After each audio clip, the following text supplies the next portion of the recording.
ओम अज्ञानतिमिरान्धस्य ज्ञानाञ्जनशलाकया चक्षुर्मृतं येन तस्मै श्रीगुरुवे नमः।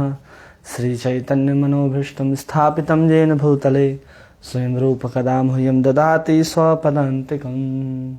वन्देऽहं श्रीगुरो श्रीयुतपदकमलं श्रीगुरून् वैष्णवांश्च। नमः ओं विष्णुपादाय कृष्णपृष्ठाय भूतले श्रीमते भक्तिवेदांत स्वामी इति नामिने। नमस्ते सारस्वती देवे गौरवाणी प्रचारिणे निर्विशेष शून्यवादी पाश्चात्य देश तारिणे। जय श्री कृष्ण चैतन्य प्रभु नित्यानंद श्री अद्वैत गदाधर श्रीवास आदि गौर भक्तवृंद।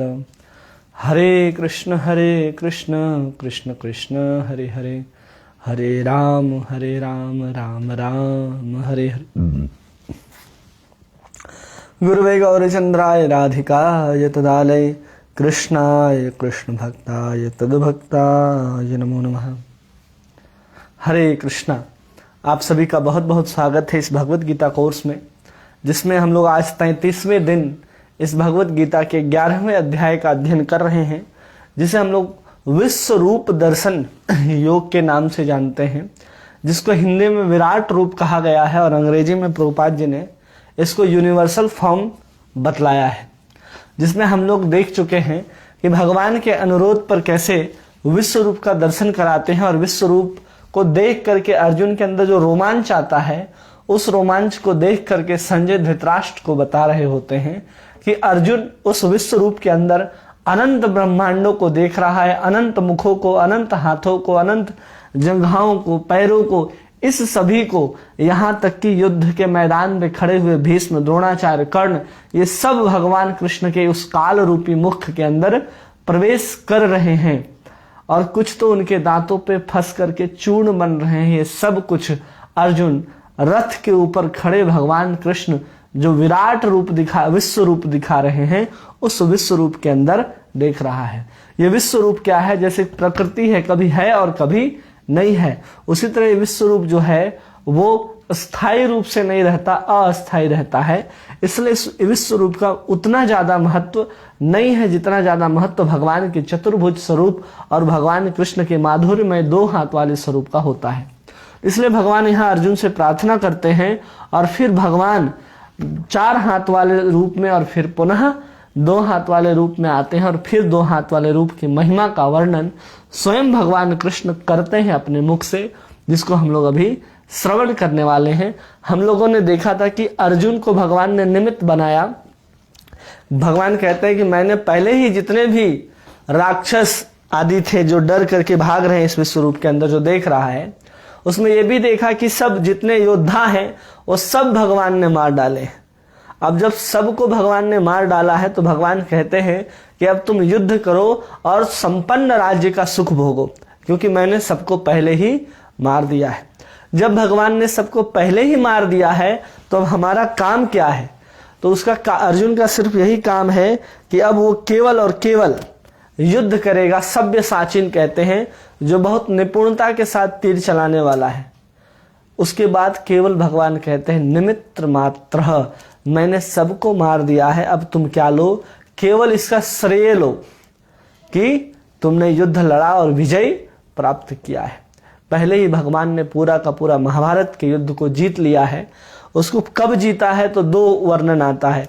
एक तो जब द्रौपदी का चीरहरण हो रहा था, उसी समय द्रोणाचार्य, कृपाचार्य, कर्ण, दुशासन, इन सबका आयु को पहले ही हर लिया गया। और जब दोनों सेनाओं के मध्य में अर्जुन कहता है कि स्थापित कीजिए मेरे रथ को, जब स्थापित होता है उसी समय दोनों सेनाओं की ओर देखते हैं, और जिनको जिनको काल में समाना था, जिनको जिनको मृत्यु आनी थी, उनके प्राणों को भगवान ने उसी समय हर लिया है। अब तो केवल निमित्त मात्र के लिए अर्जुन तीर छोड़ेगा और सामने वाला मृत्यु को प्राप्त होगा। भगवान कह रहे पहले ही हमने उसको मार दिया है। इसके बाद एक श्लोक संजय कहते हैं, और संजय के कहने के ठीक बाद हमारे योद्धा अर्जुन कहना आरंभ करते हैं। श्लोक संख्या 36 में अर्जुन उवाच स्थाने ऋषिके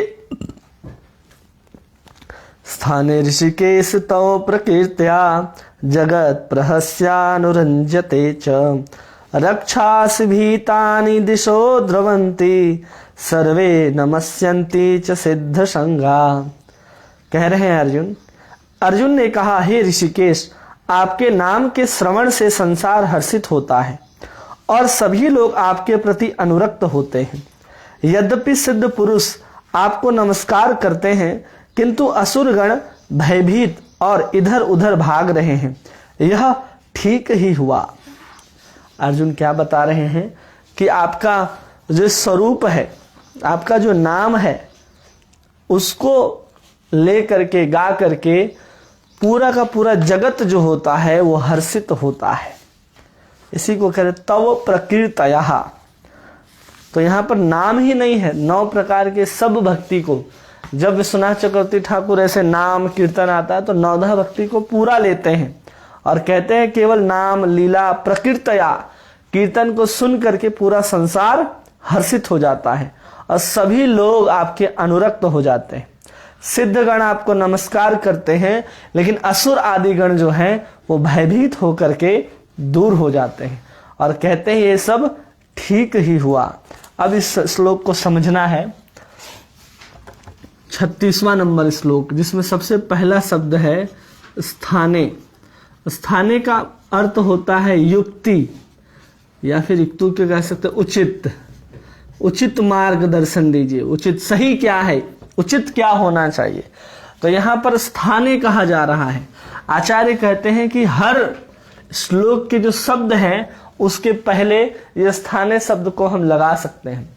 जैसे लगाया गया है स्थाने ऋषिकेश, और फिर लगा सकते हैं स्थाने तव प्रकृतया, फिर लगा सकते हैं स्थाने जगत प्रहसन्ति, फिर अनुरंजते च, स्थाने राक्षसीं भीतानिं, फिर स्थाने दिशो द्रवंती। ऐसे हर एक एक श्लोक के खंड में हम स्थाने शब्द को, युक्ति उचित को लगा करके इसके अर्थ को निकाल सकते हैं।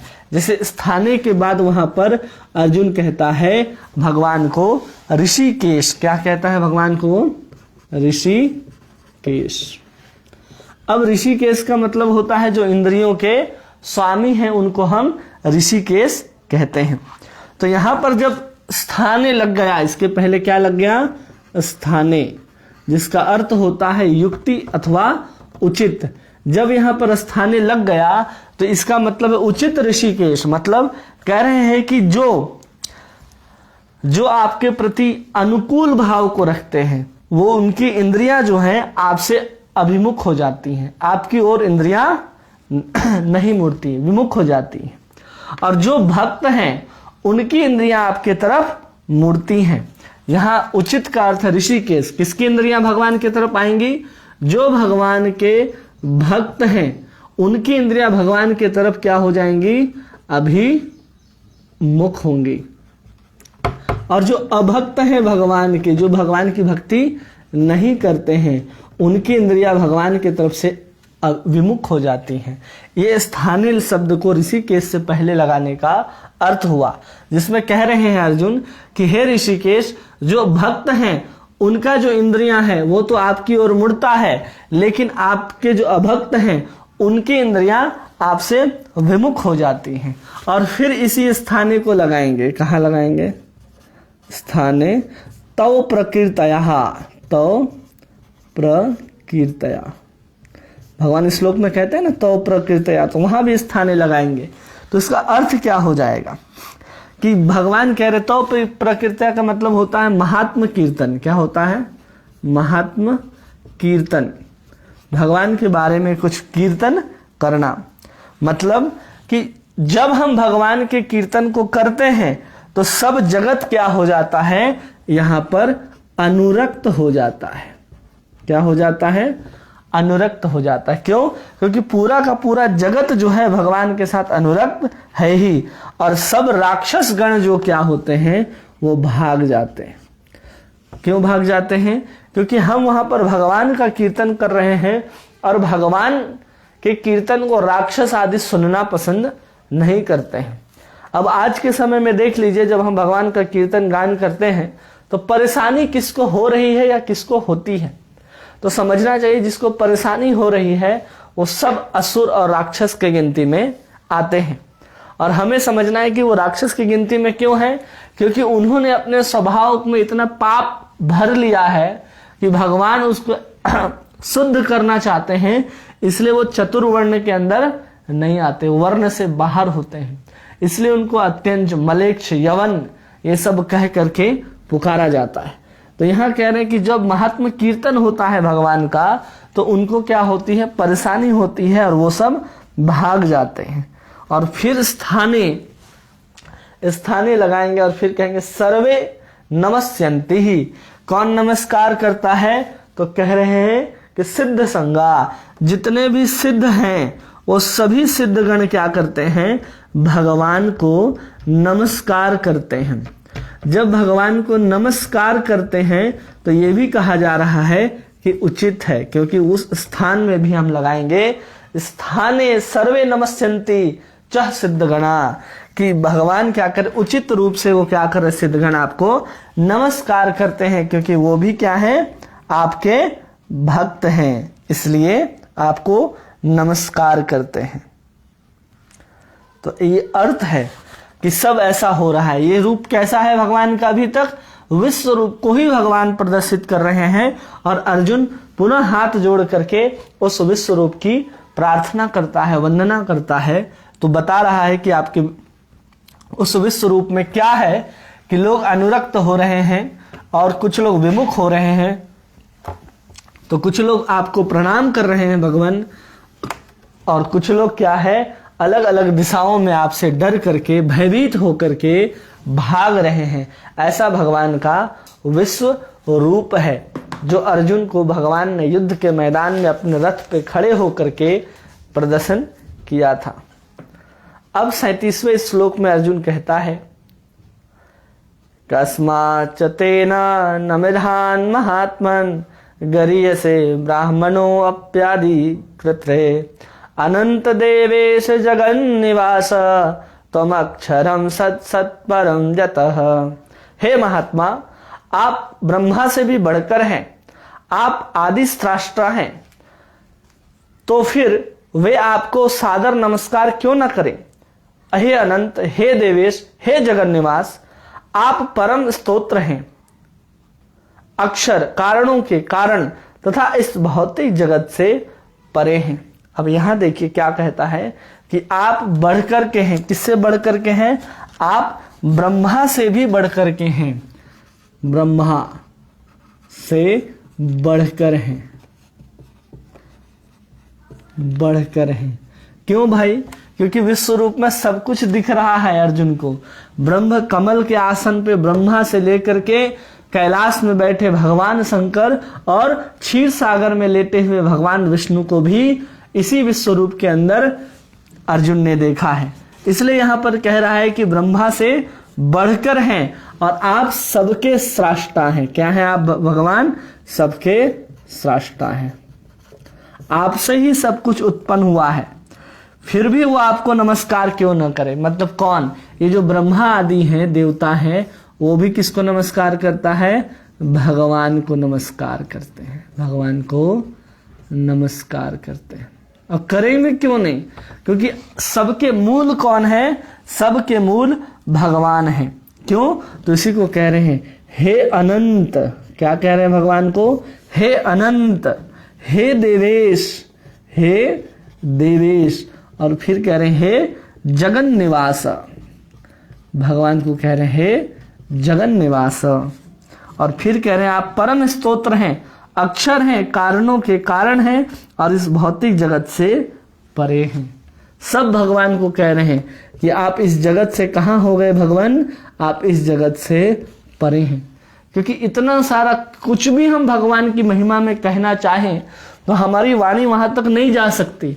इसलिए ये शब्द कहे जा रहे हैं कि अनंत, देवेश, जगन निवास, परम अक्षर, परम स्तोत्र, सब कह करके अर्जुन यहाँ पर भगवान की स्तुति कर रहा है।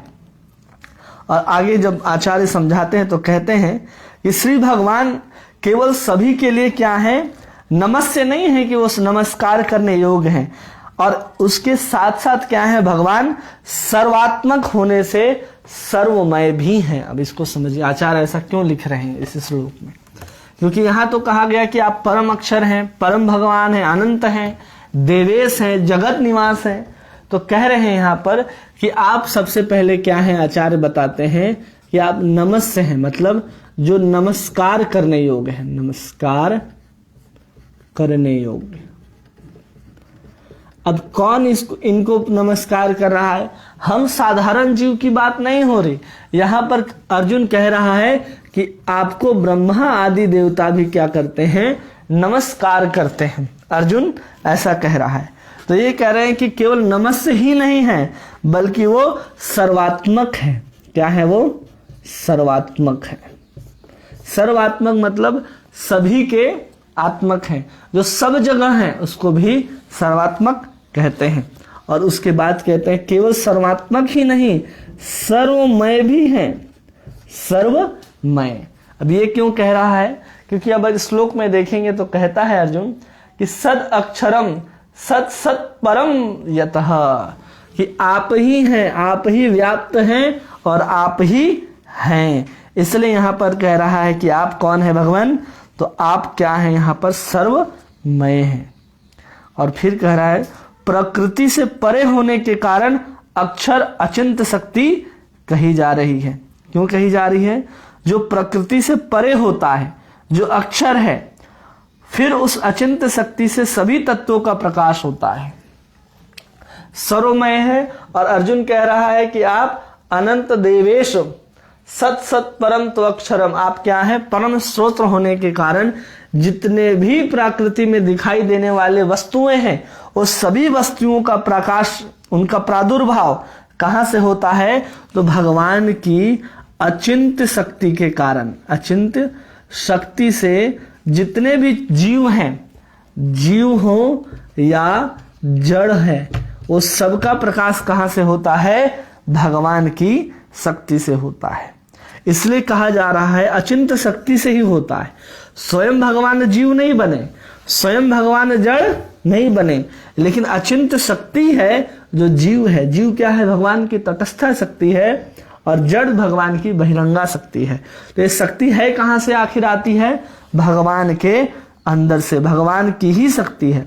इसलिए इसको क्या कहा जा रहा है? आप सर्वरूप भी हैं। इसके साथ साथ क्या हो गया? एक सर्व रूप भी कह रहे हैं कि आप साथ साथ क्या है? भगवान सर्वरूप हैं।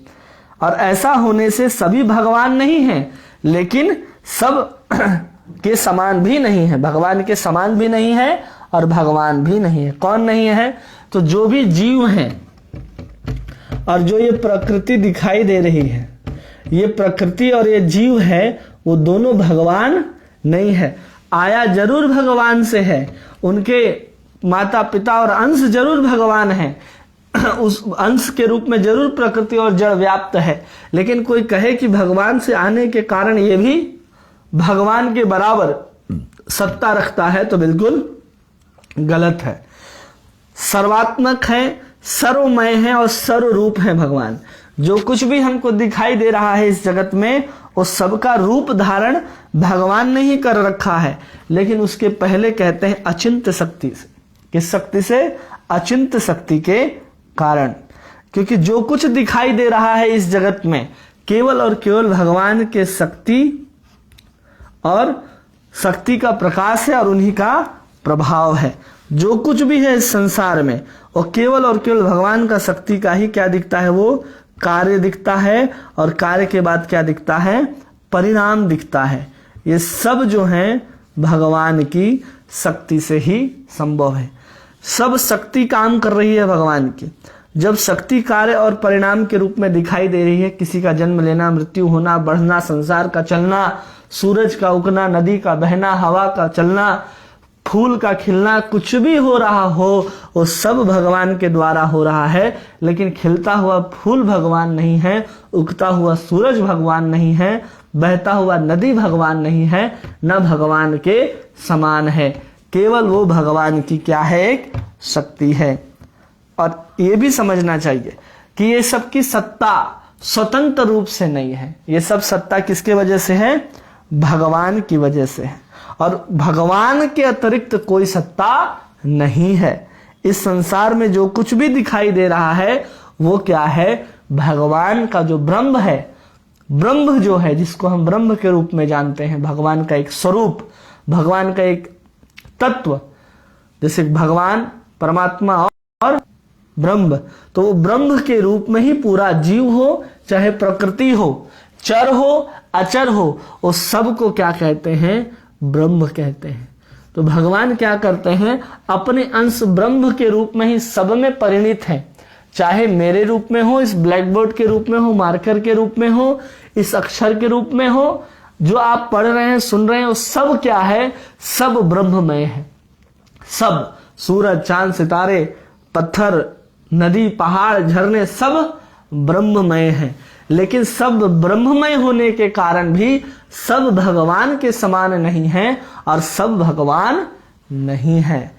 जब विभूति योग पढ़ा रहे थे तो हम बताए थे कि सब भगवान की वहां एक विशेष अनुभूति होती है। हम वृक्ष के पीपल के वृक्ष को पूजते हैं, लेकिन हम वृक्ष को पूजते हैं तो ये मान करके पूजते हैं कि इनके अंदर भगवान विष्णु का निवास स्थान है। हम वृक्ष को ही भगवान नहीं मानते, हम वृक्ष को भगवान नहीं मानते, केवल उनकी अनुभूति वहां होती है तो उसकी विशेष पूजा हम वहां पर करते हैं। सूर्य को जब हम लोग जल देते हैं तो सूर्य क्या है? भगवान की केवल एक शक्ति है। उन भगवान के ही आदेश से वो सुबह शाम 24 घंटे इस ब्रह्मांड के चारों ओर क्या कर रहे हैं? चक्कर लगा रहे हैं। और वो क्या, अगर हम उनको ही भगवान बना देंगे तो भगवान कहेंगे तो मेरा अंश है, विभूति है, तो वो तो भगवान के बराबर हो नहीं सकता। हम कई बार यही गलती करते हैं कि हम भगवान के विभूति को ही भगवान मान लेते हैं। वही चीज को यहाँ समझाया जा रहा है कि यही ब्रह्म जो है, ब्रह्म सूरज, चांद, सितारे, मिट्टी, जल, जो भी हमको दिखाई दे रहा है इस चराचर में, हवा, पानी, सब कुछ वो ब्रह्म है। इसलिए कहते हैं ना वेद में, सर्वम खल्विदम ब्रह्मा, ऐसा कहा जाता है कि जो कुछ भी है सर्व खल्विदम ब्रह्म, सब ब्रह्म के रूप में है। और ये भी कहा जाता है नेह नानस कंचिन्ह, उसके अलावा और कुछ नहीं है। चाहे वो जीव हो या जड़ है, वो सब के सब ब्रह्म है। वो सब क्या है? ब्रह्म है। लेकिन उसके साथ कहा जाता है कि नित्यः नित्यानाम चेतनस चेतनानाम, कि परब्रह्म जो है वो नित्य है और वो क्या है? परब्रह्म है। जैसे जीव भी नित्य है, जीव क्या है? नित्य है और चैतन्य है। अब जीव नित्य है और चैतन्य होने के कारण हम इसको ब्रह्म कहते हैं। क्या कहते हैं? ब्रह्म। लेकिन जो जीव है वो कितने हैं? ये जीव अनंत हो सकते हैं, जिसका कोई गिनती नहीं है कि कितने हैं जीव। लेकिन जब हम बात करते हैं चेतनस चेतना नाम नित्यो नित्यानाम, तो उसका मतलब होता है कि भगवान भी क्या है? नित्य है और चैतन्य है। लेकिन जीव आत्मा जैसे अनंत नहीं है, वो भगवान क्या है? एक है। इसके कारण इन सबको ब्रह्म कहा जाता है और भगवान को परब्रह्म कहा जाता है। यही अंतर है सब में। अब यहां पर जो कुछ भी भगवान विश्व रूप या विभूति के रूप में भगवान ने कहा, वो सब एक ब्रह्म का स्वरूप हो सकता है, उसमें ब्रह्म की सीधी अनुभूति हो सकती है, लेकिन हम उसको सीधा भगवान घोषित नहीं कर सकते।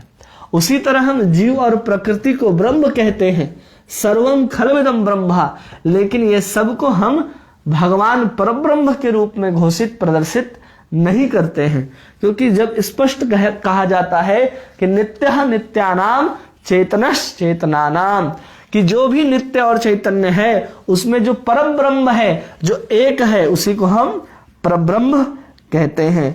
यही अचिंत भेदाभेद सिद्धांत है भी और नहीं भी है। नहीं है तो कैसे नहीं है? तो ऐसे नहीं है तो कैसे है? तो सर्व खल्विदम ब्रह्म, सब कुछ क्या हो जाता है? सर्वात्मक, सर्वमय और सर्वरूप में वही ब्रह्म व्याप्त है इस संसार में। इसलिए इसको कहा जा रहा है, शब्द आ रहा है सर्वात्मक, सर्वरूप और सर्वमय। जीव हो, प्रकृति हो जड़ हो, चर हो, अचर हो, सब ब्रह्म है।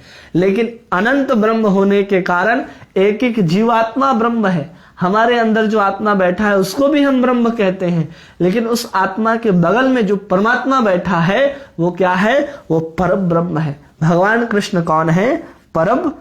परम ब्रह्म है। तो इसलिए यहां पर कह रहा है अर्जुन कि आप अनंत हैं, देवेश हैं, जगन निवास हैं। तो इसी को प्रभुपाद जी हमको समझाते हैं कि सबसे पहले क्या कहता है अर्जुन? महात्मा कहता है। महात्मा किसको कहते हैं? जो अनंत उदार हो, जिसका हृदय कैसा हो? उदार से भरा हो, उदार हो जिसका हृदय, वो देना जानता हो, लेना ना जानता हो, उसको कहते हैं महात्मा और उदार। और फिर अनंत शब्द कह रहा, अनंत का मतलब होता है कि इस जगत में क्या, इस जगत के बाहर भी जो कुछ भी है वो भगवान के प्रभाव से वंचित नहीं है, वो भगवान के प्रभाव के बाहर नहीं है। जो कुछ भी है, कोना कोना हो, चाहे इस ब्रह्मांड के कोई आखिरी छोर में बैठा हुआ आखिरी इंसान हो, आखिरी जीव हो, आखिरी चींटी हो, आखिरी बैक्टीरिया हो, उसके हृदय के बारे में भी भगवान जानते हैं। उसके ऊपर भी कोई प्रभाव होता है तो वो ब्रह्म का ही होता है। और कह रहे हैं देवेश, जिसका मतलब होता है जो समस्त देव के नियंता हो और ईश्वर हो। इसलिए इस शब्द को यहाँ पर कहा जा रहा है। आगे देखते हैं 38वें श्लोक में अर्जुन क्या कहते हैं भगवान से। श्लोक संख्या 38। त्वमादिदेवं पुरुषः पुराण सत्वमस्य विश्वस्य परम निधानम वेतासि वेद्यं च परं च धाम त्वया ततं विश्वनंत रूपम। आप आदिदेव, सनातन, परम पुरुष तथा दिस जगत के परम आश्रय हैं। आप सब कुछ जानने वाले हैं, आप ही सब कुछ हैं जो जानने योग्य है। आप भौतिक गुणों से परे परम आश्रय हैं। हे अनंत रूप, आप संपूर्ण दृश्य जगत आपसे व्याप्त है। क्या कह रहे हैं यहाँ पर? कि जितना भी संपूर्ण जगत है वो आपसे ही व्याप्त है। इसलिए यहाँ पर कह रहे हैं आप आदि देव हैं। त्वम आदि देवम, आदि देवम, आप आदि देव हैं जिसका कोई शुरुआत ना हो, इसलिए उस देव को क्या कह रहे हैं? आदि देव हैं। पुरुषः पुराणः, मतलब सनातन पुरुष हैं आप, सनातन पुरुष हैं। कौन है भाई? केवल और केवल भगवान कृष्ण ही सनातन पुरुष हैं। और क्या है? सर्वव्यापक है। इसके साथ साथ क्या है? भगवान सर्वव्यापक है। अब भगवान क्या है? सब कुछ जानने योग्य है और ज्ञेय और ज्ञाता दोनों है। मतलब ज्ञान मतलब होता है जानना और ज्ञेय मतलब होता है जानने योग्य, जानने योग्य। ये सब कुछ कौन है? भगवान आप ही हैं। इसलिए इनको कह रहे हैं, भगवान को कह रहे हैं अर्जुन, परम निधानम परम च धामा। ये परम निधान भी हैं, इन सब के क्या है? आप आश्रय भी हैं। निधान मतलब होता है आश्रय, और धाम का अर्थ होता है आश्रय, मतलब वहां पर जहां निवास करते हैं। धाम का मतलब घर भी होता है। तो कोई किसी का धाम, कोई किसी का आश्रय कब हो सकता है? तो कहते हैं कि इसके साथ साथ क्या होना चाहिए? पराशक्ति का वैभव होना चाहिए। इतना होने के बाद क्या होना चाहिए उसके साथ? पराशक्ति, मतलब इस भौतिक जगत से परे जो आध्यात्मिक शक्ति है उसका वैभव होना चाहिए। जब इतना वस्तु अगर किसी के पास है तो वही किसी का धाम, आश्रय हो सकता है अथवा नहीं हो सकता है। क्यों? क्योंकि वो सब कुछ जानता है, सर्वव्यापक है, सनातन पुरुष है, तब जाकर के वो किसी का आश्रय है। आजकल हम किसी को अपना आश्रय बनाते हैं तो सबसे पहले अगर हम जानने योग्य नहीं होता तो भी हम कुछ बातें जान जाते हैं। अरे ये तो स्वभाव में ऐसा है, ऐसा बोलता है, ऐसा चलता। ज्ञान, चलो इसके पास कुछ ज्ञान है, सर्वव्यापक तो है नहीं, सनातन पुरुष तो है नहीं। वो ऐसे व्यक्ति को हम क्या कर लेते हैं? अपना आश्रय, अपना धाम समझ लेते हैं। इसलिए हम यहाँ पर हमेशा दुखी होते रहते हैं। वही यहाँ पर कह रहा है कि परम च धामम, आप धाम हो सकते हैं। कब? जब आप आदिदेव सनातन पुरुष हो, आप सर्वव्यापक हो, सब ज्ञान आपके पास हो, ऐसा कोई भी वस्तु नहीं है जो आपको पता ना हो। और दूसरा अर्थ है जितना भी ज्ञान है, ज्ञान का जो अंत होता है, जहां आकर के ज्ञान का क्या हो जाता है, अंत हो जाता है, वो कौन है, वो भगवान है, कृष्ण है। तब जाकर के उनको धाम यहां पर कहा जा रहा है। यही हमारे शास्त्रों में भी कहा गया है, तमीश्वराणाम परमम महेश्वरम तब देवतानाम परमं च देवतम पति पतिनाम परमं परास्तद विदाम देव भुवनी समिड्यम। कि जो भी है तमीश्वराणाम परमं महेश्वरम, कि आप क्या है, परम महेश्वरम है, पति पतिनाम परमं परास्तद, आप सबके क्या है, पति हैं और परम परास्तद विदाम देवम, इसलिए आप सबके आश्रय और धाम है। लेकिन हम साधारण रूप से जिसको धाम समझ लेते हैं, उस धाम आश्रय होने के कारण उसके अंदर 1 2 3 4 5 क्वालिटीज होनी चाहिए, तब जाकर के वो किसी का आश्रय हो सकता है। अब देखिए कि हम जिसका आश्रय ग्रहण करते हैं वो क्या है। ज्ञान वहां जाकर के अंत होता है? नहीं, वो खुद बहुत सारी चीजों को खुद नहीं जानता, वो स्वयं अज्ञान में रहता है। जो अज्ञान में रहता है वो कभी किसी का आश्रय नहीं हो सकता, न वो किसी को सही आश्रय दे सकता है। और उसको परम शक्ति का पराशक्ति का वैभव होना चाहिए। हम छोटे मोटे शक्तियों को तो जुटा लेंगे इस संसार के, कि हाँ इस संसार में वो बहुत बड़ा वैभव रखता है, वो इस देश का प्रधानमंत्री बन गया है, लेकिन उसके इशारे से सूरज और चांद काम नहीं करते, तो ऐसे व्यक्ति का आश्रय ग्रहण नहीं करना चाहिए। श्लोक संख्या 39। अर्जुन क्या कहते हैं इसमें? हो वायुयं गुरुवरुण शशांकः प्रजापतिस्त्वं प्रतिपितामहश्च नमो नमस्तेस्तु सहस्रकृत्वः पुनश्च भूयोऽपि नमो नमस्ते। आप वायु हैं तथा परम नियंता भी हैं, आप अग्नि हैं, जल हैं तथा चंद्रमा हैं, आप आदि जीव ब्रह्मा हैं और आप प्रपितामह हैं, अतः आपको 1000 बार नमस्कार है, पुनः पुनः नमस्कार है। ये तो एक अर्थ हो गया। विश्वनाथ चक्रवर्ती ठाकुर इसी श्लोक के अनुवाद में ऐसे कहते हैं कि आप वायु, यम, अग्नि, वरुण, चंद्र, प्रजापति तथा ब्रह्म के भी पिता हैं, ऐसा कहते हैं। तब जाकर के यहाँ कह रहे कि आपको मेरा 1000 बार प्रणाम है और पुनः पुनः प्रणाम है। ये सब वायु हो, यम हो, अग्नि हो, वरुण हो, चंद्र हो, प्रजापति हो तथा ब्रह्मा हो, उन सबके पिता कौन है? भगवान है। और अभी अभी हम लोग समझे सर्वमय और सर्वरूप के रूप में भगवान ही क्या करते हैं? ब्रह्मा विष्णु जो भी दिखाई दे रहे हैं भगवान ही अपना विस्तार करते हैं ब्रह्म के रूप में।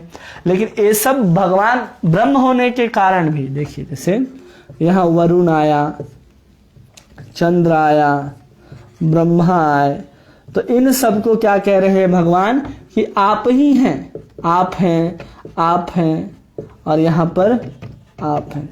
और ये भी कहा जा सकता है कि इन सबके जो पिता हैं वो कौन है? कृष्ण है। कौन है? कृष्ण है। और अब हम जब समझ रहे थे कि आप क्या हैं? सर्वात्मक हैं।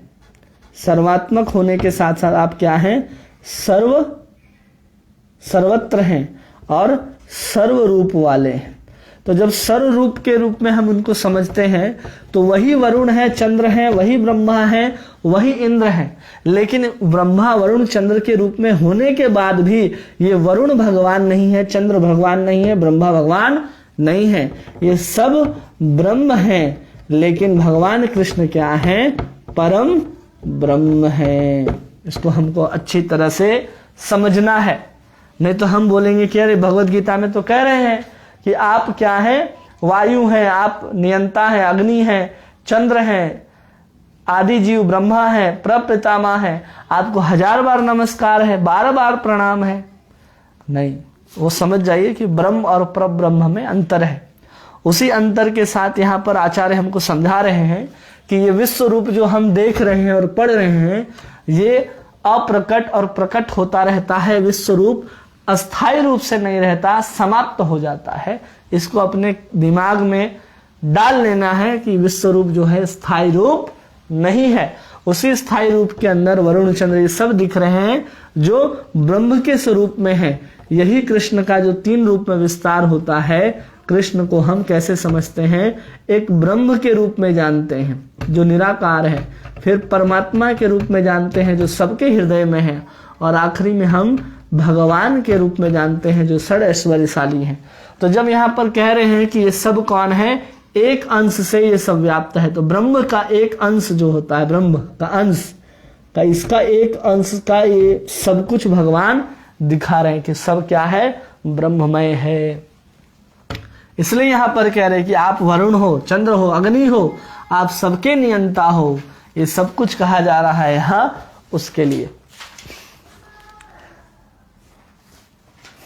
श्लोक संख्या 40।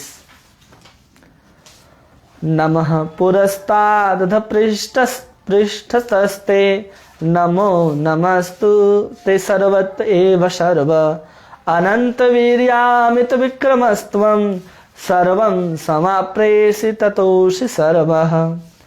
आगे से, आपको आगे से, पीछे से, चारों ओर से नमस्कार है। हे असीम शक्ति, आप अनंत पराक्रम के स्वामी हैं, आप सर्वव्यापी हैं, अतः आप सब कुछ हैं। यहाँ फिर से भगवान कह रहा है कि आप क्या है? सर्वम समाप्नोति ही, कि आप क्या हैं? भगवान आप सब कुछ हैं। इसलिए आपको चारों ओर से प्रणाम कर रहा है। अर्जुन को समझ में ही नहीं आ रहा कि भगवान को कैसे प्रणाम करे, किधर से प्रणाम करे, क्योंकि जिधर देख रहा है उधर भगवान के विश्व रूप के स्वरूप में अनंत मुकुट को धारण किए हुए, अनंत मुखों वाले, अनंत हाथ वाले, अनंत पैर वाले, अनंत पेट वाले, अनंत भुजाएं वाले, चारों तरफ चक्र, शंख, गदा, ये सब आयुध को धारण किए हुए सुंदर सुगंधियों को उड़ते हुए देख रहा है। तो अर्जुन को समझ में नहीं आ रहा कि किधर से प्रणाम करे। इसलिए भगवान को कह रहा है कि हम आपको चारों तरफ से प्रणाम करते हैं। और यहाँ पर हमको आचार्य समझाने के लिए लिखते हैं कि जब कहा गया आप सर्वव्यापी और सब बुद्ध हैं, समृद्ध हैं, सब व्याप्त हैं, तो कैसे हैं? जैसे कि हमने अभी समझाया कि इस ब्रह्म के रूप में यहाँ जड़ हो या जीव है, वो सब क्या है? ब्रह्म के रूप में है। लेकिन जड़ और जीव ब्रह्म है, लेकिन कृष्ण जो है परम ब्रह्म है। उसी को समझाते हुए यहाँ पर आचार्य कहते हैं, जब अर्जुन कहता है सर्वम समाप्नोति, तो इसका अर्थ होता है कि जैसे सोना है, क्या है? सोना मतलब स्वर्ण, सोना मतलब नींद नहीं, स्वर्ण। जब हम स्वर्ण का कोई आभूषण बनाते हैं, चाहे हम कुंडल बना लें या कोई कवच बना ले, कुछ भी बना सकते हैं, तो क्या कुंडल में सोना होता है या नहीं होता? उस कवच में सोना होता है कि नहीं होता? होता है। बस सोना का जो स्वरूप है वो बदल जाता है, वो जो स्वकार्य है वो बदल जाता है। यहाँ सिर्फ सोना सोना रहता है, और कुंडल के रूप में यहाँ पर क्या होता है? वो कुंडल को हम कान में धारण करते हैं। क्या करते हैं? कान में धारण करते हैं। और कवच को कान में धारण नहीं करते, कवच को हम अपने रक्षा के लिए अपने पेट पर या सामने धारण करते हैं ऐसा है। दोनों सोना, लेकिन इसका कार्य क्या है? दोनों का अलग अलग है। तो उसी रूप में जो ब्रह्म है वो क्या हो रहा है? अलग अलग रूप में व्याप्त है, अलग अलग कार्य के रूप में व्याप्त है, उपयोग के रूप में व्याप्त है। तो यहाँ वही कहा जा रहा, आपनोति ततो असि सर्व, कि वही क्या है? सब जगह व्याप्त है। किस रूप में? जैसे एक ही तत्व है सोना, उसे कुंडल बना लो या कवच बना लो। कुंडल बना लिए तो कान में धारण करेंगे, कवच बना लिए तो पेट अपने सामने, सीने और पेट की हम क्या करते हैं? युद्ध में रक्षा करते हैं। है सोना ही। उसी प्रकार पूरा ब्रह्म ही जड़ और जीव के रूप में व्याप्त है। जीव कहीं पर चींटी के रूप में कार्य कर रहा है, ये जड़ जैसे पानी है तो नदी के रूप में बह रहा है, एक जगह स्थिर है और लहरें आ रही हैं, तो वही समुद्र हो गया है एक ही वस्तु, है वो वही चीज। इसलिए भगवान को कह रहे हैं हम किधर से प्रणाम करें आपको? चारों तरफ आप ही आप हैं, आप ही व्याप्त हैं। हमको समझ में नहीं आ रहा हम कैसे प्रणाम करें, इसलिए वो ऐसा प्रणाम कर रहा है। और दूसरा भाव यह है कि जब हम किसी चीज के प्रति अतिशय श्रद्धा को ले आते हैं अपने हृदय के अंदर, तो हम बार बार प्रणाम करते हैं, बार बार उसके प्रति अपनी कृतज्ञता को रखते हैं, अपने आप को वहां पर विनम्र भाव से प्रणिपात करते हैं, बार बार ऐसा करते हैं। कब? जब हम क्या हो जाते हैं, अतिशय श्रद्धा के कारण ऐसा होता है। तो यहां अतिशय श्रद्धा के कारण अर्जुन बार बार भगवान को प्रणाम कर रहा है। आगे चले 41 और श्लोक संख्या 42 की ओर। एक ही साथ आचार्यों ने भी लिखा है 11, 41 एंड 42। आइए देखिए यहां भगवान कहता है क्या क्या कह रहे हैं अर्जुन भगवान से। सखेति मत्वा प्रसभं यदुक्तम हे कृष्ण हे यादव हे सखेति अजानतः महिमानं तवेदं मया प्रमाद प्रणयेन वापि यच्चाह्वाह सार्थं सत्कृतोषि विहार संयासन भोजनेषु एकोत्वाप्यच्युतः तत्समक्षं तक्षामये तवाम अहम प्रमेयम। क्या कहते हैं अर्जुन, देखिए आपको अपने मित्र मानते हुए मैंने हठ पूर्वक आपको कभी हे कृष्ण हे यादव हे सखा जैसे संबोधनों से पुकारा है, क्योंकि मैं आपकी महिमा को नहीं जानता था। मैंने मूर्खतावश या प्रेमवश जो कुछ भी किया कृपया उसके लिए मुझे क्षमा कर दे।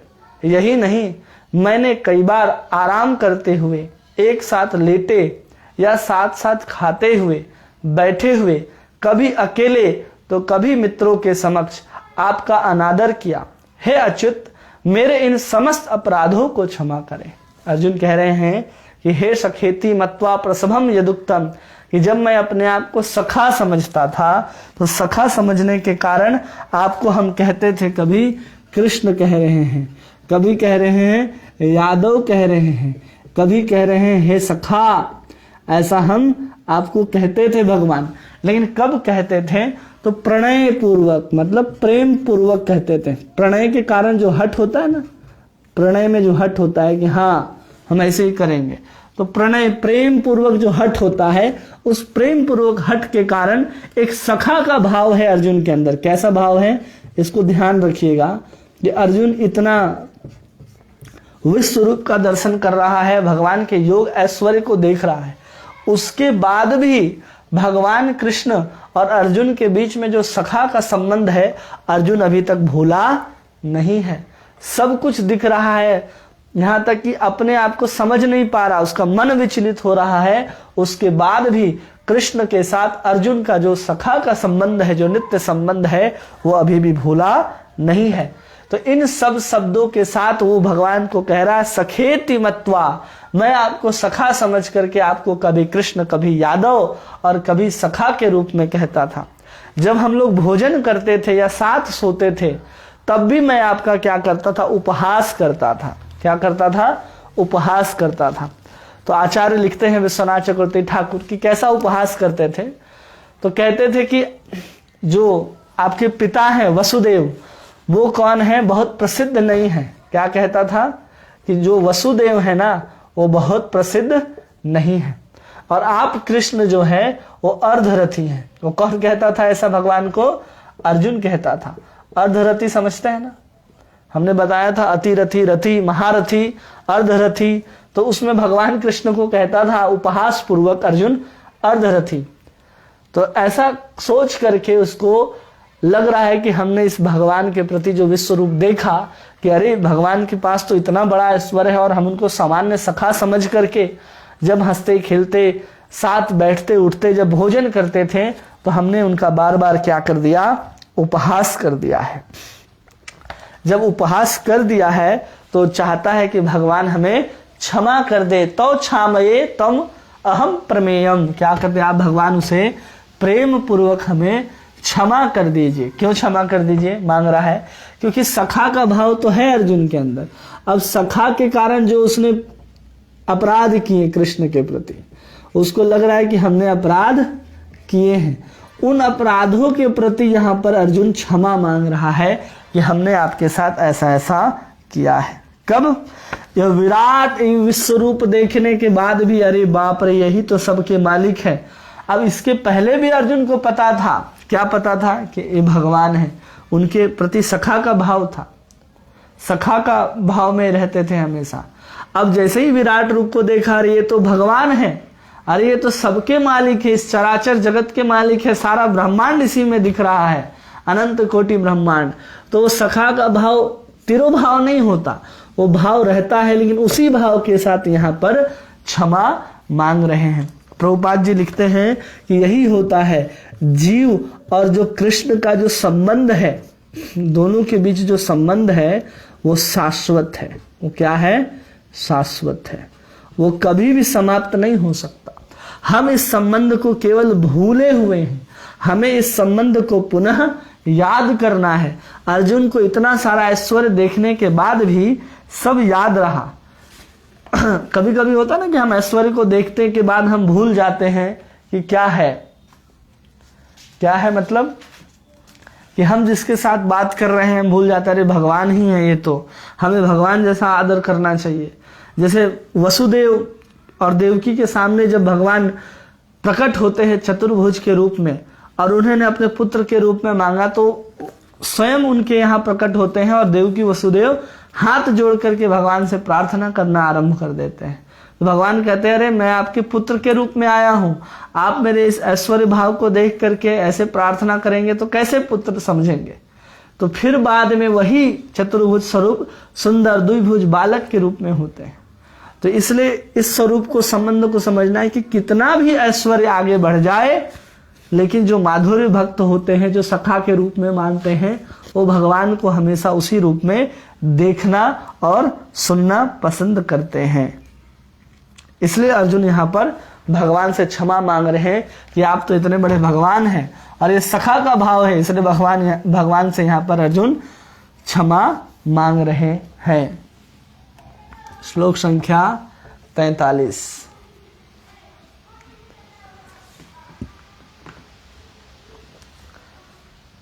पितसी लोकस्य चराचरस्य त्वमस्य पूज्यश्च गुरुगरीयान् न त्वा तत्समो अस्त्याभिधिका कुतो अन्यः लोकोत्रयप्य प्रतिम प्रभाव।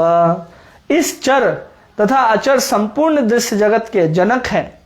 आप परम पूज्य महान आध्यात्मिक गुरु हैं, न तो आपके तुल्य है न तो आपके समान हो सकता है। हे अतुल शक्ति वाले प्रभु, भला तीनों लोकों में आपसे बढ़कर कोई कैसे हो सकता है। क्या कह रहे हैं कि आपसे बढ़कर के कोई कैसे हो सकता है। ना आपके समान है कोई, ना आपसे बढ़कर करके है, ना आपके तुल्य है और ना आपके समान है। ये शब्द बहुत है, ना आपके तुल्य है कोई और ना आपके समान है। भगवान के समान भी कोई नहीं है और भगवान के तुल्य भी कोई नहीं है, इसलिए इसको कहते हैं अस्मौधर्य, कि कोई उनकी बराबरी नहीं कर सकता है। भगवान जब कहते हैं ना कि मेरे जैसा सिर्फ मैं ही हूं, ऐसा नहीं है कि मेरे जैसा कोई और हो सकता है। भगवान के सिवा भगवान जैसा कोई नहीं है। इसलिए कह रहे हैं कि आप संपूर्ण चर दृश्य जगत के जनक हैं और ना आपके पूज्य हैं, आपके समान कोई है और ना आपके तुल्य हैं। और फिर कह रहे हैं परम पूज्य महान आध्यात्मिक गुरु हैं। क्या है आप? आध्यात्मिक गुरु हैं। आध्यात्मिक गुरु के रूप में भी यहाँ पर अर्जुन भगवान को संबोधित करते हैं और कहते हैं कि त्वमस्य पूज्यश्च गुरु गरीयान, आपसे बढ़कर के कोई गुरु है ही नहीं। क्यों नहीं? क्योंकि भगवान कृष्ण ने ही सर्वप्रथम जो ज्ञान है किसी भी वस्तु का, वो भगवान ने ब्रह्मा को दिया था और फिर ब्रह्मा जी ने नारद जी को और नारद जी के बाद व्यास जी को, और ऐसे चलते चलते ये परंपरा हम तक पहुंचती है, तब ये ज्ञान हम सब आपको देते हैं। यहीं से जब भागवत के प्रथम श्लोक में कहते हैं ना, तेने ब्रह्म हृदया आदि कवि, सबसे प्रथम ज्ञान जब है वो ब्रह्मा को भगवान कृष्ण ने ही दिया था। इसलिए उनको कहते हैं आध्यात्मिक गुरु, और गरीयान, उनसे श्रेष्ठ कोई गुरु नहीं हो सकता। अगर किसी को गुरु बनना है तो उसको किसी गुरु परंपरा के अंतर्गत आना चाहिए। कहाँ आना चाहिए उसको?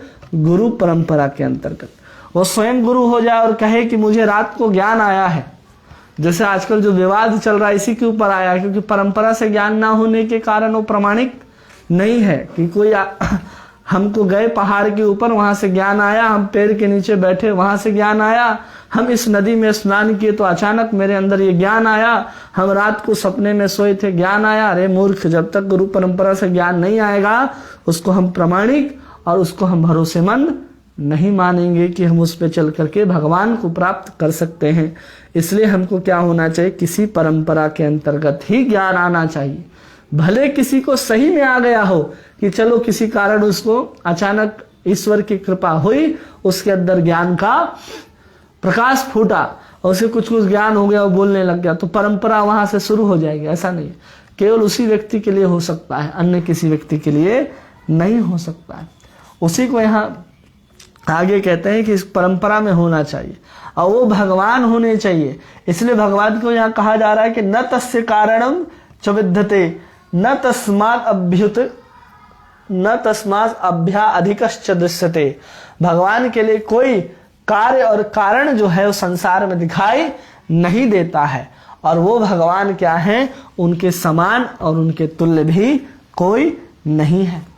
और इसी को कहते हैं ना चैतन्य चैतन्य एकले कृष्ण आर सब भृत्य, एकमात्र कृष्ण ही भगवान है और सब जो हैं इनके नौकर चाकर के रूप में हैं, चाहे वो कोई भी हो। इसलिए यहाँ पर कहा जा रहा है ना तुल्य है और ना समान है। कृष्ण के समान दूसरा कोई नहीं है। कोई नहीं मतलब कोई नहीं। श्लोक संख्या 44।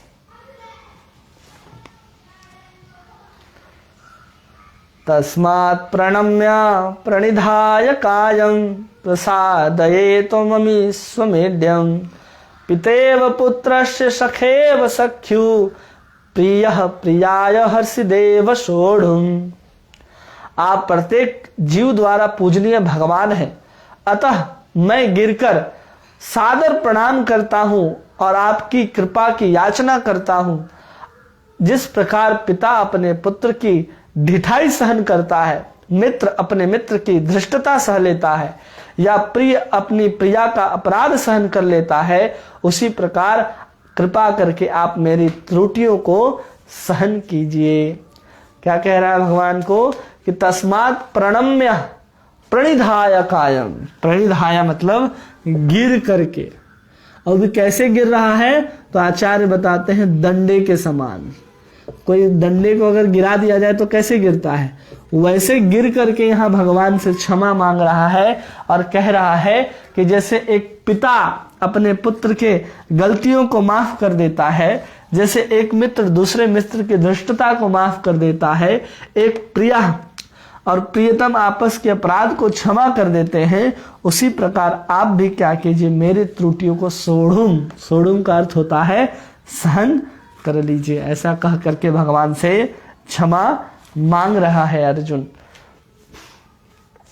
क्योंकि यहाँ पर विश्व रूप को देख करके भक्त के अनुकंपा करते हुए भगवान का जो ऐश्वर्यमय स्वरूप है ना, वो इतना चमक रहा है कि अर्जुन को लग रहा है कि हम इसको कैसे शांत करें, कैसे हम वापस भगवान के उस स्वरूप को देखें जो मेरे सामने पहले से प्रकट था। इसलिए भगवान कह रहा है कि हमको माफ कर दीजिए भगवान, हमको ये स्वरूप जो है भयानक तो लग रहा है, डर नहीं रहा एक्चुअल में अर्जुन, लेकिन यहाँ पर अर्जुन क्या कह रहा है कि हमें वो स्वरूप देखना है जो स्वरूप आपका पहले को हम देख रहे थे।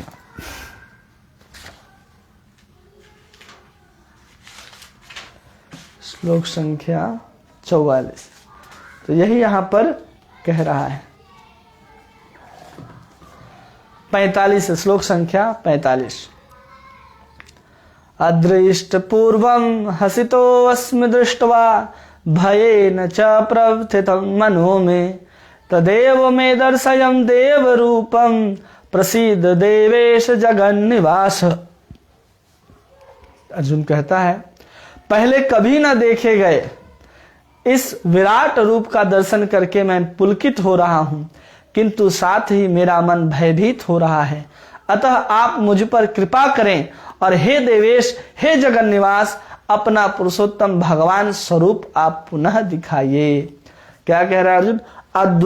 अदृष्ट पूर्वम, ऐसा स्वरूप पहले नहीं देखा गया। कैसा स्वरूप नहीं देखा गया? भगवान से कह रहा है कि पहले नहीं देखा गया, पहले नहीं देखा गया। और सही बात है कि जब तक अर्जुन ने नहीं देखा था इस विश्व रूप को, इसके पहले कहीं भी वर्णन भी नहीं आता कि भगवान का ऐसा योग, माया का ऐसा ऐश्वर्य भी है भगवान का, जो एक ही अंश से ऐसा प्रदर्शित होता है, जो बड़े बड़े सिद्धगण देवतागण भी देख करके भयभीत हो जाते हैं, जिसमें काल स्वरूप भी है जो अत्यंत भयानक दिखता है। तो यही कह रहा है पहले कभी नहीं देखा गया, और इसको देख करके मैं भगवान क्या हूं? बहुत पुलकित हो रहा हूं, आनंद में है कि कोई कभी ऐसा नहीं देखा। उस स्वरूप को कौन देख रहा है? स्वयं अर्जुन देख रहा है। उसके साथ साथ उसके मन के अंदर भय हो रहा है। ये ऐसा स्वरूप, ऐसा भयानक स्वरूप है भगवान का। अतः कृपा करके मुझे क्या कीजिए, हे देवेश, हे जगन निवास, आप पुरुषोत्तम भगवत स्वरूप को पुनः दिखाइए। किस स्वरूप को दिखाइए? भगवत स्वरूप को दिखाइए। इस रूप को हटाइए और उस रूप को दिखाइए जिसमें मैं आपका दर्शन करना चाहता हूं। अब वो स्वरूप क्या है भगवान का जिसको देखना चाहता है? एक तो भगवान जो वैकुंठ में निवास करते हैं, जो भगवान वैकुंठ में निवास करते हैं। कहाँ निवास करते हैं? वैकुंठ में। वो उनका स्वरूप कैसा है? वो चतुर्भुज वाले नारायण हैं। उनका स्वरूप कैसा है? चतुर्भुज वाले। और जो गोलोक में निवास करते हैं, वो उनका हाथ कैसा है? वो दो भुजा वाले। उनकी भुजा कितनी है? दो भुजा वाले। अब यहाँ पर अर्जुन चतुर्भुज वाले स्वरूप को देखना चाह रहा है, और बाद में दो भुजा वाले को भी देखेगा अर्जुन। इसी को कह रहा है कि आप इस स्वरूप को हटाइए भगवान, अब मैं इस स्वरूप को नहीं देखना, देख लिया, देख करके पुलकित हो रहा हूं, लेकिन अब आपके पुरुषोत्तम भगवत स्वरूप को देखना चाहता हूं। तो हमने बताया कि भगवान का जो चतुर्भुज स्वरूप है और दो भुज स्वरूप है, यही परमानेंट है और यही चिन्मय स्वरूप है। विश्व स्वरूप भगवान का चिन्मय और शाश्वत स्वरूप नहीं कहा जाता है। जब चैतन्य महाप्रभु सनातन गोस्वामी को सनातन शिक्षा में बताते हैं कि जो कृष्ण का जो स्वरूप है वो कैसा है, तो कहते हैं कृष्णेर स्वरूप विचार सुनो सनातन, कि कृष्ण का जो स्वरूप है उस विचार को सुनो सनातन गोस्वामी। कहते हैं अद्वय ज्ञान तत्व, अद्वय है वो, मतलब इसको जानना बहुत कठिन है, अद्वय है। और फिर कहते हैं तत्व ब्रजे ब्रज नंदन, कि वो कौन है? साक्षात नंद नंदन कृष्ण ही वो तत्व हैं। इसलिए वहां कह रहे वासुदेव स्वरूप को दिखाओ, उस नराकार वासुदेव स्वरूप को दिखाओ। यहां पर अर्जुन क्या किस लिए कह रहा है?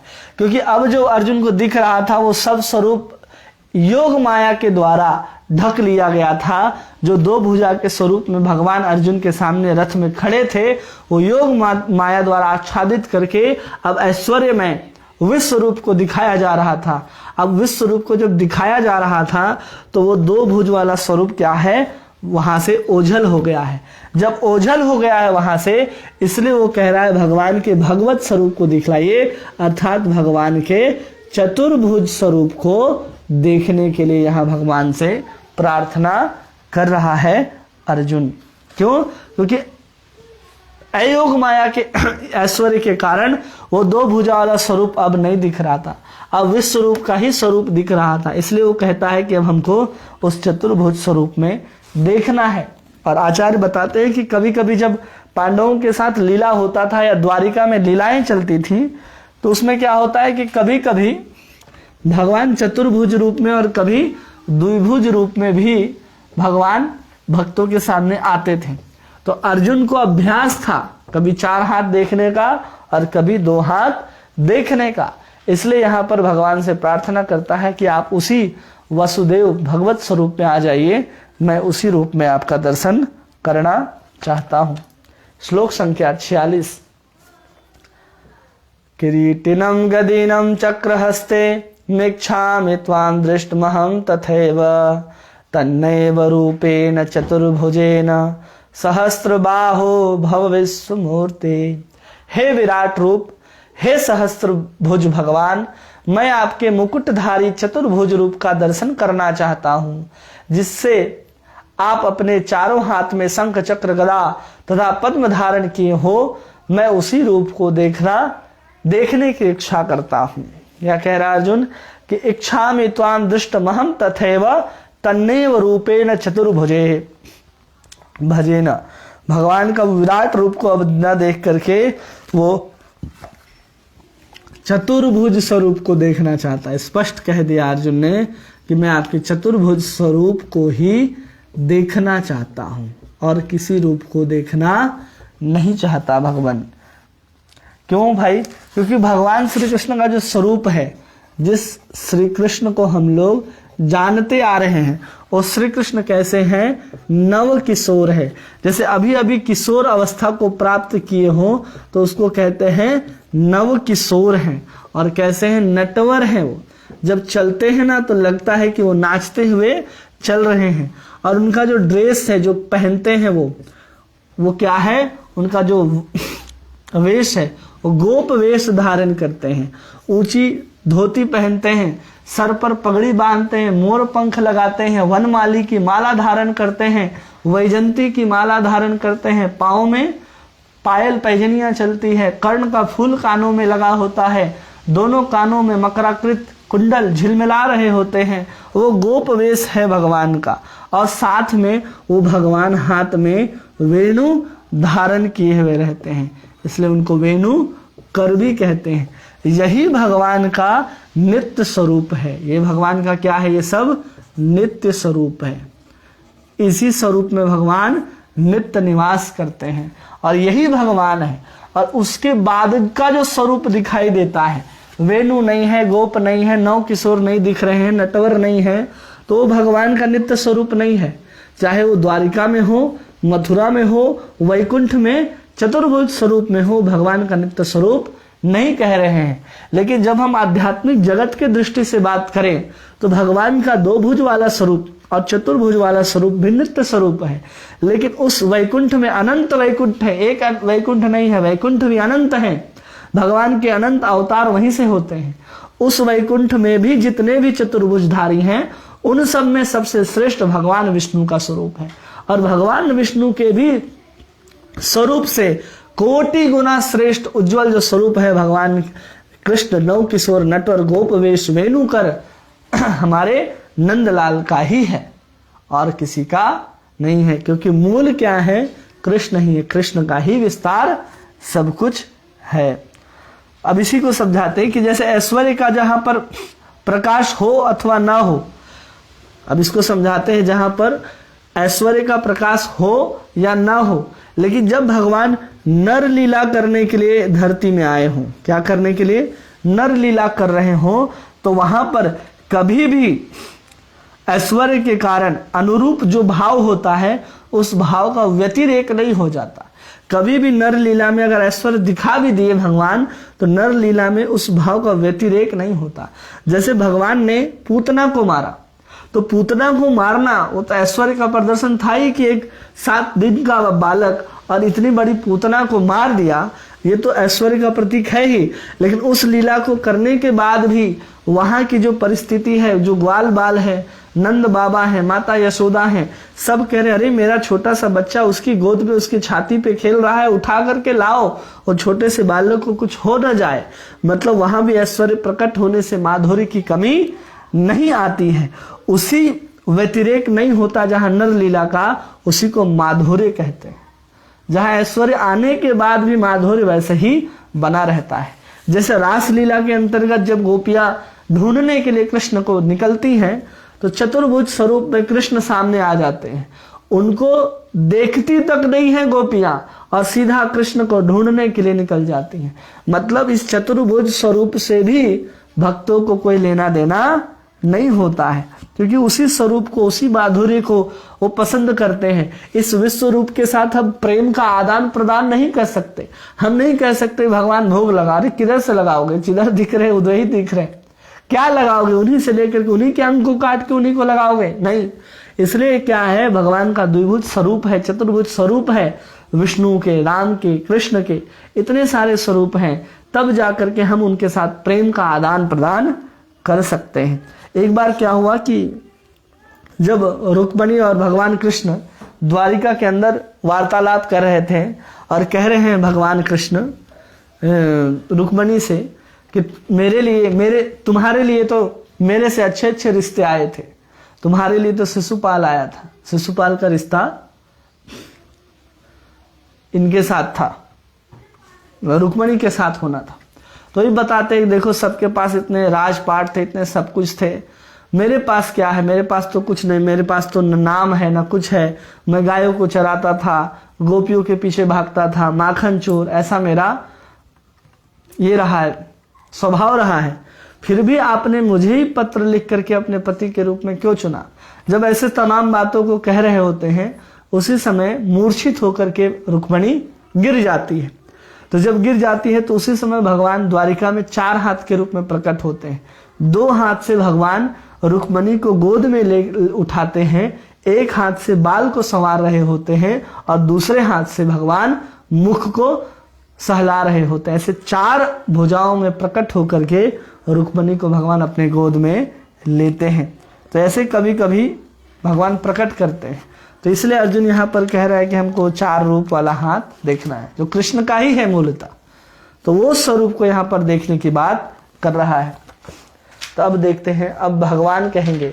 यहाँ तक तो अर्जुन कहा, अब यहाँ पर भगवान कृष्ण क्या कहते हैं वो हम लोग सुनते हैं। श्लोक संख्या 47।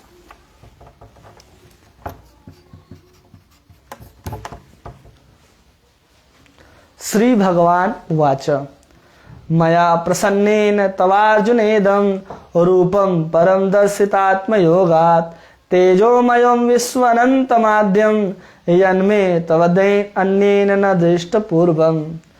भगवान ने कहा, हे अर्जुन, मैंने प्रसन्न होकर अपनी अतरंगा शक्ति के बल से पर तुम्हें संसार में अपने इस परम विश्वरूप का दर्शन कराया। इसके पूर्व अन्य किसी ने इस असीम तथा तेजोमय आदि रूप को कभी नहीं देखा है। क्या कह रहे भगवान कि इस रूप को कभी पहले नहीं देखा गया है। अब हमको याद, जब भगवान कह रहे हैं ना कि इसके पहले नहीं देखा गया है इस स्वरूप को, तो हमें इस चीज को याद रखना चाहिए कि कौन कौन से स्वरूप को नहीं देखा गया। तो भगवान जो यहाँ पर जो विश्व रूप दिखाए हैं, इसमें सबसे विशेष विश्व रूप के अंदर क्या है इसको जानना चाहिए। इस स्वरूप के अंदर क्या है? काल का स्वरूप। क्या है इसमें? भगवान का काल स्वरूप। ये सबसे मुख्य है, जिसको भगवान ने पहले कभी नहीं दिखाया। जैसे इसके पहले किसको दिखाया है? भगवान ने दुर्योधन को दिखाया है, और कुछ क्षण के लिए अंधे धृतराष्ट्र को भी दिखाया है। किसको दिखाया है? धृतराष्ट्र को दिखाया है। और जब वहां दिखा रहे थे तो कर्ण और भीष्म, द्रोणाचार्य और कृपाचार्य भी थे। तो वहां वर्णन आता है कि कृपाचार्य और भीष्म पितामह की आंखें जो हैं विश्व स्वरूप के प्रकाश से एकदम बंद हो गई थी, देख नहीं पाए थे। लेकिन उस समय दुर्योधन और धृतराष्ट्र को दिखाया गया था विश्व स्वरूप, लेकिन उसमें एक काल स्वरूप जो है इन दोनों को नहीं दिखाए थे भगवान। इसलिए कह रहे हैं कि जन्मे त्वदन्य न दृष्टुम, इसके पहले इसको कभी देखा नहीं गया है। और तुम्हारे कारण ही जो समस्त देवता हैं इस संसार में, उन सबको भी ये स्वरूप दर्शन हुआ है। और बलदेव विद्याभूषण इसको बताते हैं कि कैसे दिखा रहे हैं भगवान। तो बलदेव विद्याभूषण कहते हैं जैसे कि वैदुर्य मणि होता है। क्या होता है? वैदुर्य मणि। मतलब ये मणि का खासियत ये होता है कि किसी भी रंग में परिवर्तन हो सकता है। जिस रंग में चाहेंगे उस रंग में ये मणि क्या हो जाता है, अपने रंग को प्रदर्शित करते हैं। जैसे नीलम है, और नीलम हमेशा नीला ही रहेगा, लेकिन वैदुर्य मणि के साथ कैसा है? वो नीला, हरा, पीला, जिस रंग में चाहेंगे उस रंग में वो हो जाता है। और उसके बाद कहते हैं एक कुशल अभिनेता। कैसा? कुशल अभिनेता। ये 2 उदाहरण दे रहे हैं बलदेव विद्याभूषण इस काल स्वरूप और विश्व स्वरूप को, जो पहले कभी नहीं देखा गया। मतलब ये सब कैसे दिखा रहे हैं, एक होकर के जो नाना प्रकार के रंग प्रकट करता हो, इस स्वरूप में बलदेव विद्याधर बता रहे हैं कि वही भगवान कृष्ण जो हैं वो वैदुर मणि के समान या कुशल अभिनेता के समान क्या कर रहे हैं, अपने इन तमाम स्वरूप को, विश्वरूप को अर्जुन के सामने दिखाते हैं। ऐसा बलदेव विद्याभूषण यहाँ पर बताते हैं और कहते हैं कि ऐसा पहले कभी नहीं देखा गया, लेकिन मैं आत्मयोगात, भगवान ने अपनी शक्ति से क्या किया, अर्जुन को ये रूप दिखाया है। और फिर भगवान आगे कहते हैं ये स्वरूप जो देखना चाहता है तो कैसे देख सकता है, तो कहते हैं संभव नहीं है। तो कैसे नहीं है, तो श्लोक संख्या 48 जिसमें भगवान कहते हैं न वेद यज्ञा अध्ययन न दाने न च क्रियाभीन तपोभिरुग्य एवं रूप शाक्य अहं लोके दृष्टम तवदन्येन कुरु प्रवीरः।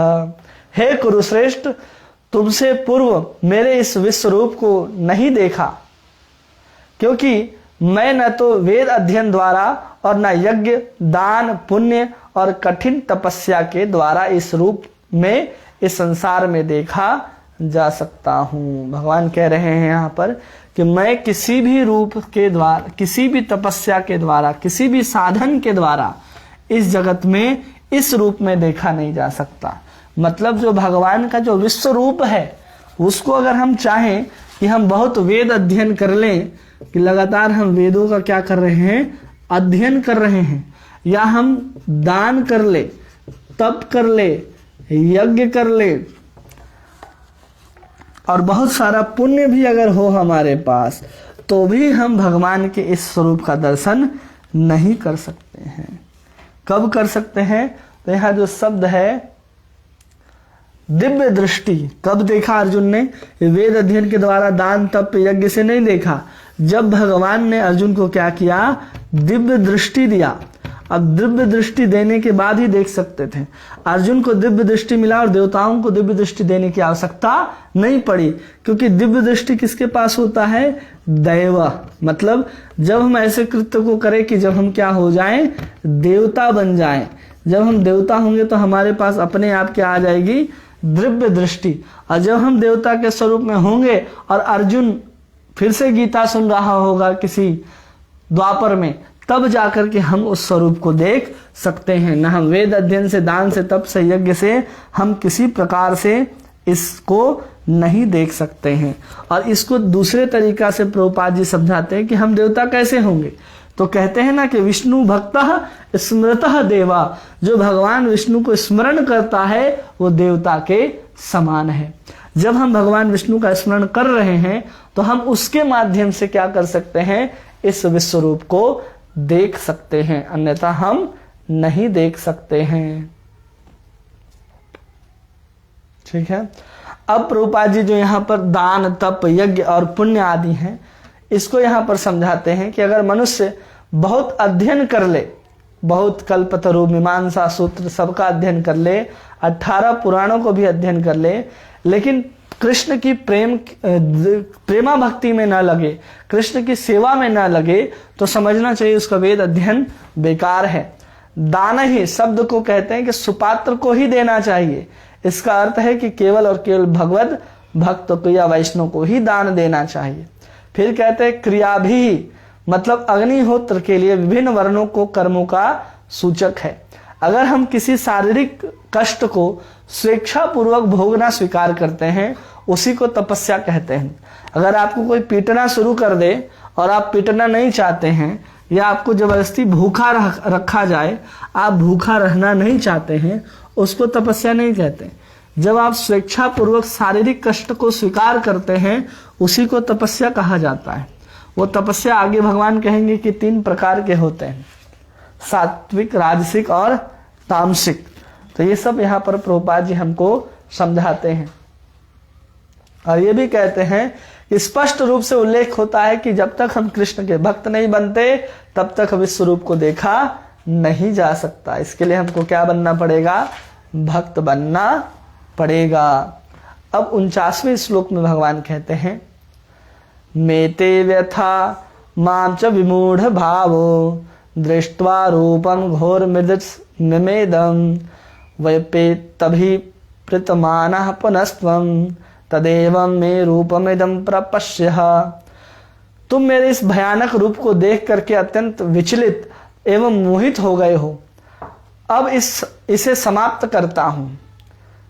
हे मेरे भक्त, तुम समस्त चिंताओं से पुनः मुक्त हो जाओ और शांत चित्त से अपनी इच्छित रूप को देख सकते हो। क्या कर सकते हो? देख सकते हो। एकदम शांत चित्त से भगवान कह रहे हैं कि अब तुम इस स्वरूप को देख सकते हो। भयानक रूप, स्वयं कह रहे हैं कि जो मेरा स्वरूप है अर्जुन, ये बहुत भयानक है। अब मैं इसको क्या करता हूं? हटा लेता हूं। जो तुम देखना चाहते हो उस स्वरूप को ही देखो। अब इस स्वरूप में आने का जो कारण था तो उसको विश्वनाथ चक्रवर्ती ठाकुर बताते हैं कि जो द्रौपदी और पांडवों के ऊपर जो अत्याचार हुए थे, उन अत्याचार के कारण भगवान ने इस विकराल रूप को दिखाया कि देखो मैं अब इस रूप में सबका क्या कर दूंगा? विनाश कर दूंगा। तो यही एक कारण हो गया कि जिसके कारण भगवान क्या कर रहे हैं? अपने इस विश्व रूप को दिखा रहे हैं। केवल और केवल इसलिए दिखा रहे हैं क्योंकि ये उनको भक्त जो है पांडव और द्रौपदी, उनके प्रति हुए अपराध के कारण भगवान अत्यंत क्रोधित हैं कि अब मैं इनको समाप्त कर दूंगा। इसलिए भगवान इस विश्वरूप को दिखा रहे हैं। ये उद्देश्य बताते हैं कि विश्वरूप दिखाने का उद्देश्य क्या था। तो एक उद्देश्य तो उनके लिए हो गया, और बाकी क्या होता है, कुछ मूर्ख लोग आ जाते हैं जो भगवान को, कुछ लोग आते हैं कहते हैं कि मैं ही भगवान हूं। तो आप भगवान हैं भाई, तो आप हमें अपना विश्वरूप दिखलाइए। उनको कहिए कि आपके अनंत ब्रह्मांड कहाँ है, दिखलाइए। नहीं दिखा सकते, चलिए मुख खोलिए, हम देखते हैं। आ करके माइक्रोस्कोप लगा करके देखेंगे तो कीटाणु के अलावा उसके मुख के अंदर कोई मिट्टी का ढेला दिखने वाला नहीं है। और वो गधे लोग बोलते हैं कि मैं भगवान हूं। कोई इंसान भगवान हो ही नहीं सकता। भगवान धरती में आते हैं तो किसी भी स्वरूप में हो, अत्यंत सुंदर लगते हैं, बहुत सुंदर लगते हैं। चाहे वो शूकर के रूप में हो, चाहे वराह के रूप में हो, चाहे मत्स्य के रूप में हो, चाहे भगवान नरसिंह के रूप में विकराल रूप धारण किए हो, वो अत्यंत मनोहर ही लगते हैं भक्तों को देखने पर। इसलिए यहाँ कहा जा रहा है कि मैं अब इस विकराल रूप को, इस भयानक रूप को अब समाप्त करता हूं। अब जो आप देखना चाहते हैं उस रूप को देखिए। इसलिए जो भक्त होता है ना, उसका कोई सरोकार ही नहीं होता इस विश्व रूप का।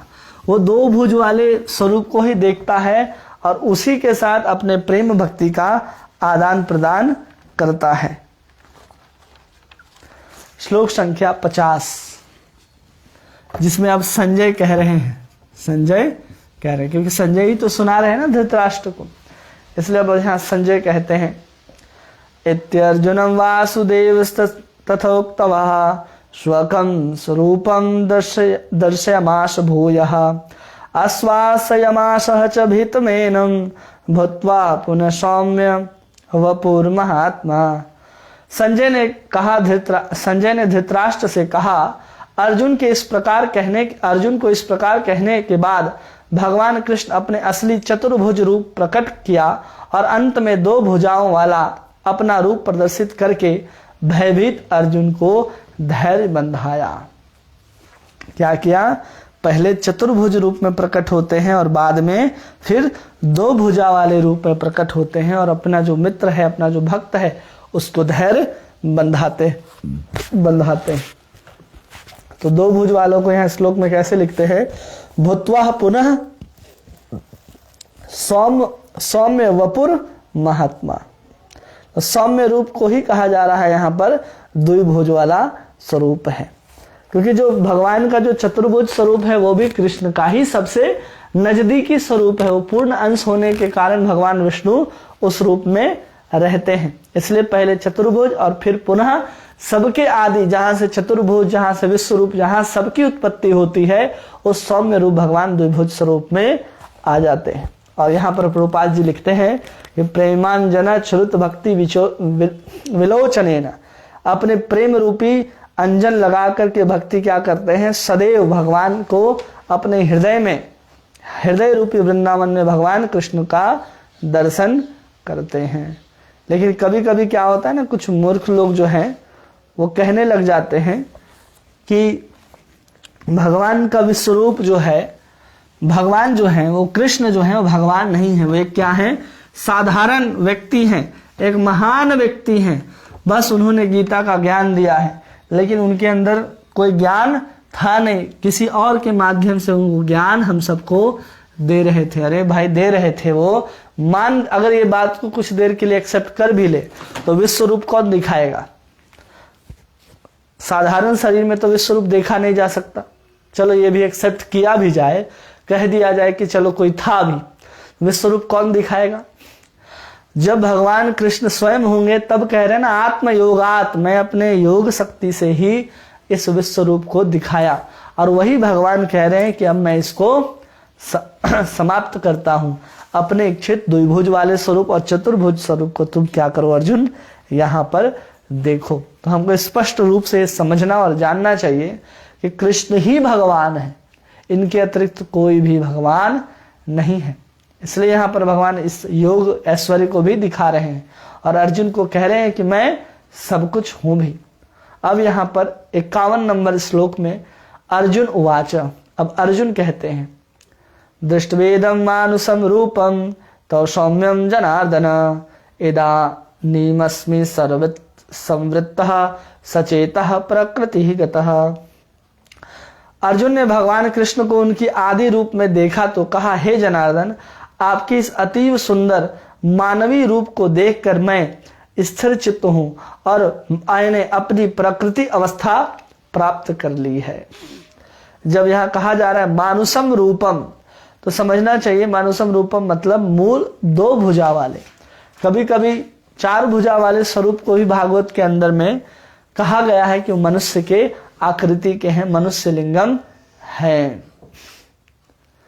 और ये भी यहाँ प्रभुपाद जी लिखते हैं इस बात को, भ्रांत करता है कई लोग कि भीतर के कोई निर्विशेष ब्रह्म बोल रहा है, लेकिन ऐसा नहीं है, क्योंकि भगवान कृष्ण क्या कर रहे हैं, अपना ही स्वरूप चतुर्भुज, द्विभुज और विश्व रूप के रूप में प्रदर्शित कर रहे हैं। इसलिए भगवान के अंदर से कोई नहीं, स्वयं भगवान ही बोल रहे हैं। इस चीज को हमको समझना और जानना पड़ेगा।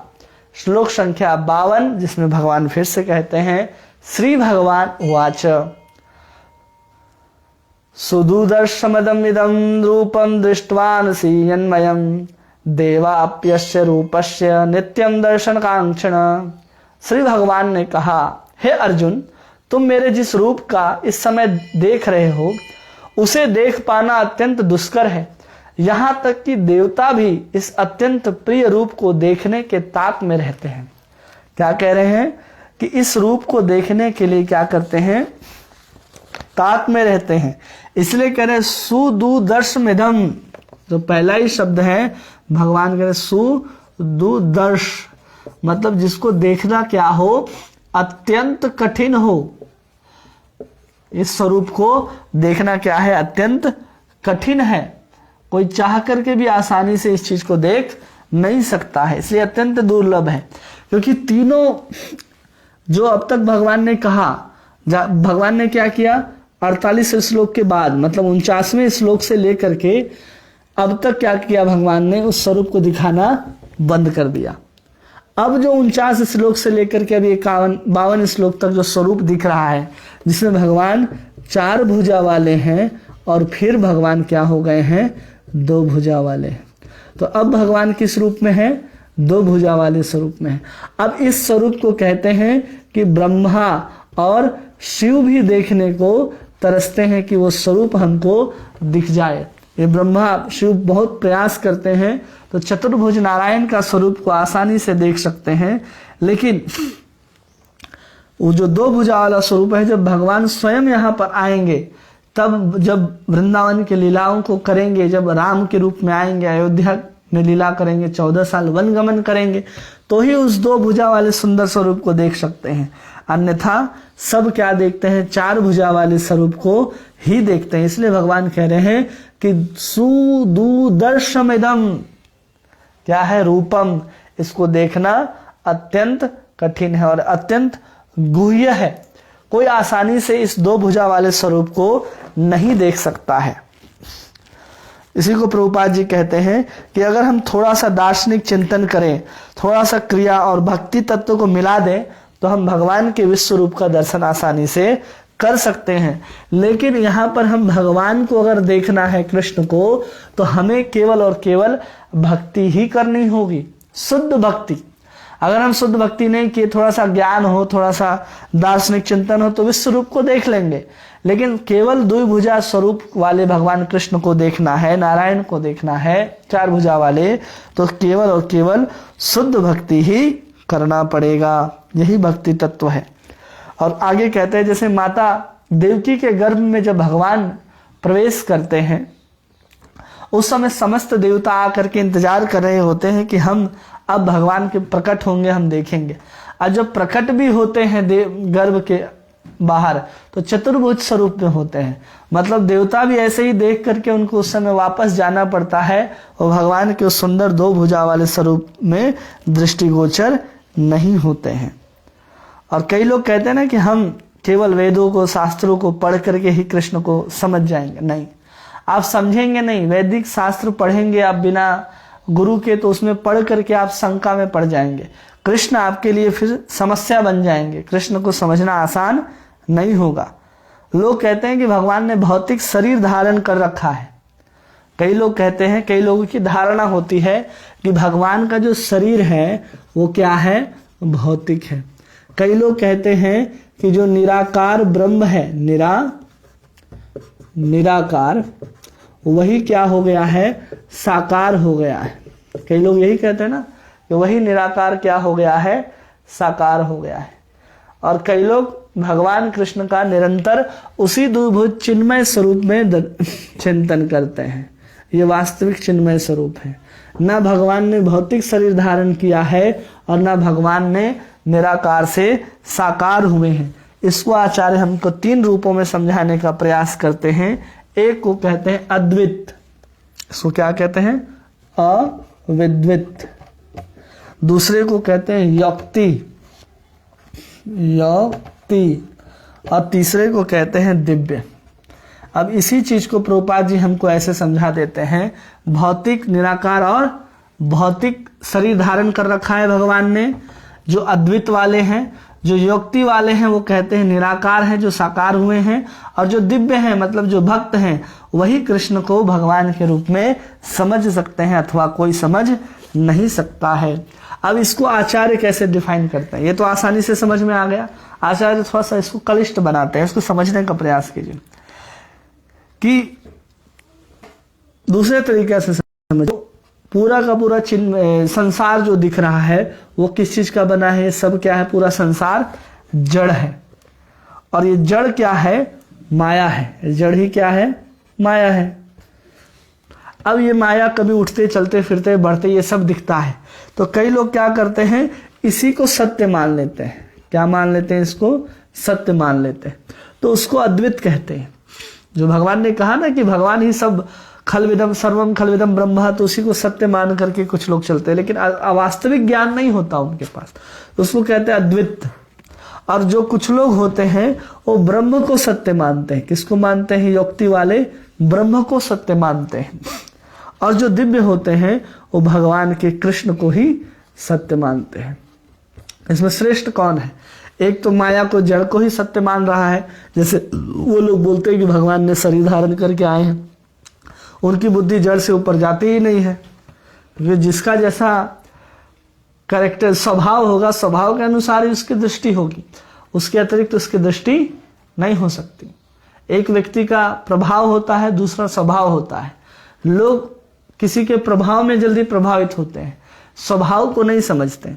तो यहाँ पर भगवान के केवल प्रभाव को देख रहे हैं। जो लोग भगवान को जड़ समझते हो, केवल प्रभाव को ही देख रहे हैं कि अरे भगवान ऐसा ऐसा काम को किए। स्वभाव क्या है, स्वयं भगवान है वो। केवल और केवल निराकार ब्रह्म जो है भगवान का केवल अंश है। भगवान की प्रभा ही निराकार ब्रह्म के रूप में व्याप्त है। निराकार कुछ वस्तु है ही नहीं, वो केवल भगवान की एक आभा है। तो ऐसे तीन रूप में हम भगवान को समझ सकते हैं। इसलिए इसको कह रहे हैं कि ये क्या है, सुदुदर्शमिदं रूपम, भगवान का जो कृष्ण का स्वरूप है ये अत्यंत दुर्लभ है। अब देखिए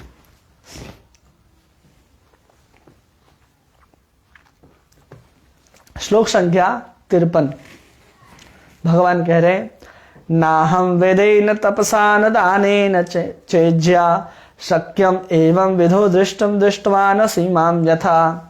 भगवान उसी चीज को कह रहे हैं पुनः कि मैं अपने दिव्य नेत्रों से जिस रूप का दर्शन कर रहे हो तुम, उसे न तो वेद अध्ययन, न तो कठिन तपस्या, न तो दान से, न पूजा से ही जाना जा सकता है।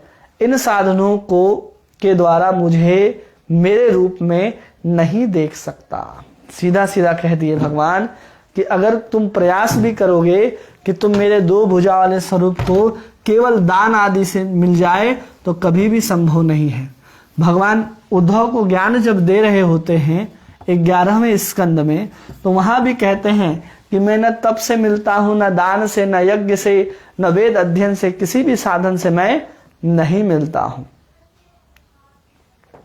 इसी को प्रभुपाद जी समझाते हैं कि जैसे माता देवकी और वसुदेव के सामने भगवान चतुर्भुज रूप में ही प्रकट हुए थे और फिर भगवान उन्होंने क्या किया था, द्विभुज स्वरूप धारण किया था।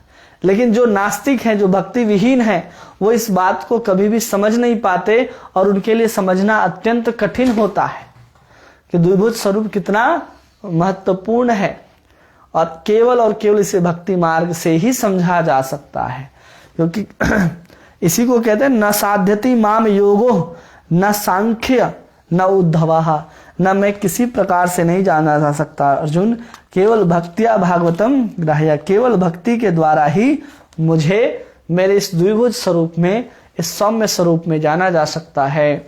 श्लोक संख्या 54, भगवान खुद बता रहे कैसे जान सकते हो।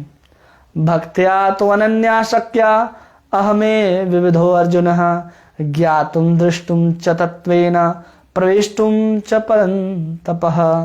हे अर्जुन, केवल अनन्य भक्ति के द्वारा मुझे इस रूप में समझा जा सकता है जिस रूप में मैं तुम्हारे समक्ष खड़ा हूं, और इसी प्रकार मेरा साक्षात दर्शन भी किया जा सकता है।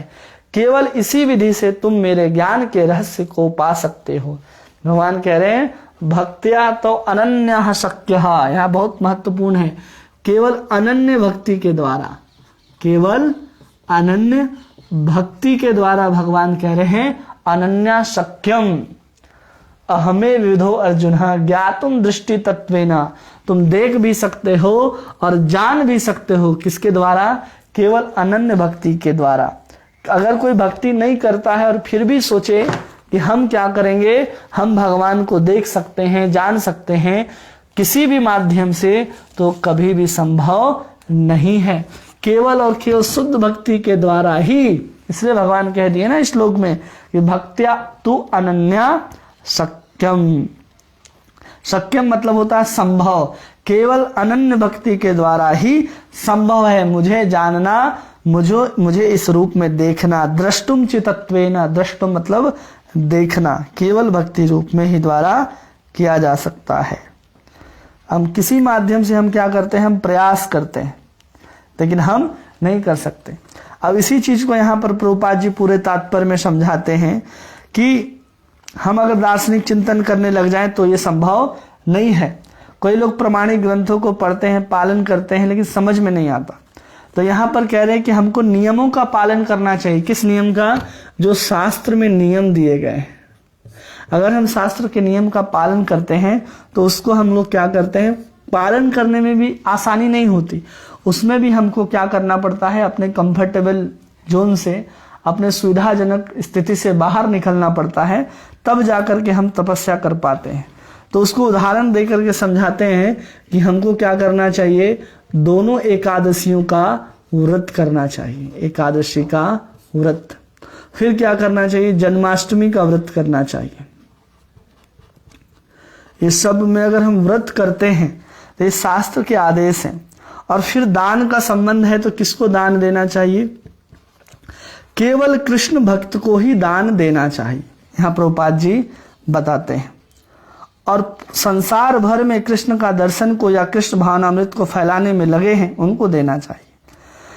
और ये भी कहते हैं, रूप गोस्वामी भगवान चैतन्य महाप्रभु की प्रशंसा करते हैं और कहते हैं कि आप महावदन्याय, भगवान कहते हैं ना चैतन्य महाप्रभु को महावदन्याय कहते हैं कि आप क्या है, महावदान्य हैं कि आप क्या कर रहे हैं, सबको ये स्वरूप प्रदान कर रहे हैं, आप सबको नाम दे रहे हैं, वृंदावन का दिव्य प्रेम प्रदान कर रहे हैं। इसलिए रूप गोस्वामी इस प्रार्थना नमो महावदन्याय कृष्ण प्रेम प्रदायत है कि सबको क्या कर रहे, इतना वदान्य हैं आप कि आप सबको कृष्ण के प्रेम को प्रदान कर रहे हैं। इसलिए बहुत दानवीन के रूप में रूप गोस्वामी कहते हैं। और फिर कहते हैं कि हमारे भारत देश में सामान्यतः भगवान विष्णु या कृष्ण की मूर्ति है, और जो नौसिखिया के लिए भक्ति करते हुए मंदिर की पूजा या अर्चा विग्रह की पूजा करना अनिवार्य है, क्योंकि जब तक हम अपने मन को भगवान कृष्ण में नहीं लगाएंगे अनन्य रूप से, तब तक हमको क्या करना है, कुछ न कुछ साधन की आवश्यकता है। इसलिए हमको एकादशी का व्रत करना चाहिए, सत्संग करना चाहिए, धाम जाना चाहिए। तो जब तक हम ऐसा नहीं करेंगे हम अनन्य भक्ति को प्राप्त नहीं कर सकते हैं। और वो सब कैसे करना चाहिए, तो यहाँ कहते हैं यस्य देवे परा भक्ति यथा देवे तथा गुरु तस्य ते कथिता ही अर्थ प्रकाशन्ते महात्मना। जैसे हम गुरु की सेवा करते हैं वैसे ही भगवान की सेवा करनी चाहिए, और जैसे ही हम भगवान की सेवा करते हैं वैसे ही गुरु की सेवा करते हैं। तो ऐसा होने से हमारे अंदर अविचलित श्रद्धा उत्पन्न हो जाती है और हम कृष्ण में अपने मन को लगा पाते हैं, जिससे भगवान कृष्ण का हमारे रूप में सामने प्रकट होते हैं। ऐसे यहाँ पर बताते हैं। और बाकी चतुर्भुज स्वरूप और द्विभुज स्वरूप के बारे में बताते हैं और कहते हैं कि ये चतुर्भुज स्वरूप जो है भगवान के द्विभुज स्वरूप का ही सबसे करीबी का ये पड़ता है, स्वरूप पड़ता है, परिणित होते हैं। क्यों? क्योंकि कृष्ण जो हैं वही आगे चल करके ना, कृष्ण से ही बलराम आते हैं और यही आगे चल करके संकर्षण अनिरुद्ध फिर प्रद्युम्न और वसुदेव, इस 4 रूप में परिणित होते हैं। ये कृष्ण हैं और कृष्ण के साथ क्या हैं, बलराम जी हैं। कृष्ण के बाद कौन आते हैं, बलराम। ये दोनों 2 हाथ के हैं, लेकिन संकर्षण अनिरुद्ध प्रद्युम्न और वसुदेव 4 हाथ वाले होते हैं। फिर इसी संकर्षण से फिर हमारे महाविष्णु प्रकट होते हैं। तो सबके आदि कौन है, कृष्ण है, और ये सब भगवान के ही पूर्ण अंश हैं। ये भगवान के पूर्ण अंश हैं, ये इनमें और भगवान में कोई अंतर नहीं है। तो उस चीज को यहाँ पर समझाते हैं। और फिर कहते हैं, ब्रह्म संहिता का कोट करते हुए प्रभुपाद जी समझाते हैं, यस्य कनिश्चित कालम अवस्थालंब्य जीवंति लोम विलजा जगदंडनाथ विष्णु महान इह यस्य कला विशेष गोविंदमादि पुरुषम तहं भजामि। तो कह रहे महाविष्णु के रूप में ही आप अंश के रूप, महाविष्णु जो है कृष्ण के अंश के ही रूप हैं, और उसी चीज को यहाँ पर बता रहे कि अंश हैं। सबसे श्रेष्ठ स्वरूप कृष्ण का ही है, 2 भुजा, इसी को यहाँ पर प्रमाणित किया जा रहा है। गोपाल तापनी उपनिषद में लिखते हैं, सच्चिदानंद रूपाय कृष्णया कलिष्टकारिणे नमो वेदांत वेद्याय गुरुवे बुद्धि साक्षिणी। मैं कृष्ण को प्रणाम करता हूँ जो सच्चिदानंद स्वरूप है, मैं उनको नमस्कार करता हूँ क्योंकि उनको जान पर कहते हैं। फिर इसी प्रकार का प्रकरण आता है, कृष्णो वे परमम देवतम, कृष्ण ही भगवान है, गोपाल तापनी उपनिषद कहता है। फिर आगे कहते एको वंशी सर्वः कृष्ण इदयः। फिर आगे एक कोट देते हैं, कृष्ण पूज्य हैं, एकोपि सन बहुधा यो भाति, कृष्ण एक है किंतु अनंत रूपों में अंश के रूप में अवतार ग्रहण करते हैं। फिर कहते हैं ईश्वर परमः कृष्ण सच्चिदानंद विग्रह अनादिर आदिर गोविंद सर्व कारण कारणम, कृष्ण ही एकमात्र भगवान है। और अन्यत्र कहा जाता है, यत्रावतीर्णे कृष्णाख्यम परम ब्रह्म नराकृति, भगवान एक व्यक्ति हैं जिनका नाम कृष्ण है और वो कभी कभी इस धरती पर प्रकट भी होते हैं।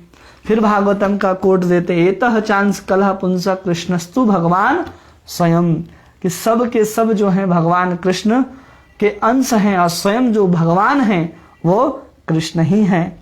और भगवान गीता में स्वयं कहते हैं मत्तः परंतरम नान्यत। अर्जुन भी कहता है परब्रह्म परम धाम पवित्रम भवम भवाना। इसलिए हमको क्या करना चाहिए, विश्व रूप के प्रति आकर्षित नहीं होना चाहिए। और उसी को कहते हैं कभी भी शुद्ध भक्त जो है वो विश्व रूप के प्रति आकर्षित नहीं होता, क्योंकि ये आने जाने वाला स्वरूप है, ये परमानेंट स्वरूप नहीं है। और असली स्वरूप क्या है भगवान का, कृष्ण का स्वरूप है, जिसको हम केवल अनन्य भक्ति के द्वारा ही जान सकते हैं। अनन्या तु भक्ति शक्यम, केवल अनन्य भक्ति के द्वारा ही जाना जा सकता है। अब इस श्लोक के आखिरी श्लोक, जिसे प्रभुपाद जी कहते हैं कि ये गीता का सार श्लोक है, ऐसा कहा जाता है। इसके तात्पर्य में प्रभुपाद जी लिखते भी हैं। क्या लिखते हैं, मत्कर्म कृन्मत् परमो मद्भक्त संगवर्जितः निर्वैर सर्वभूतेषु यः स मामेति पांडवः। जो व्यक्ति सकाम कर्म तथा मनोधर्म के कलमश से मुक्त होकर मेरी शुद्ध भक्ति में तत्पर रहता है, जो मेरे लिए ही कर्म करता है, जो मुझे ही जीवन लक्ष्य समझता है और प्रत्येक जीव से मैत्री भाव रखता है, वह निश्चय ही मुझे प्राप्त करता है। अब यहाँ पर देखिए भगवान कह रहे हैं मत कर्म कृतः, मतलब मेरे लिए कर्म करना, मत मेरे लिए कर्म करना, मन कर्म कृतः। फिर कहते हैं मत परमो मद भक्तः, जो मुझे क्या मानता हो, मुझे परम मानता हो, मुझे परम मानता हो। फिर भगवान कह रहे हैं मद भक्तः, मेरा भक्त हो। संग वर्जितः, और क्या हो, जो गलत संग है, जो भजन नहीं करते, जो कृष्ण का भजन नहीं करते या कृष्ण को भगवान नहीं मानते, उनके संग से वो क्या करता है, बचता है, संग से बचता है।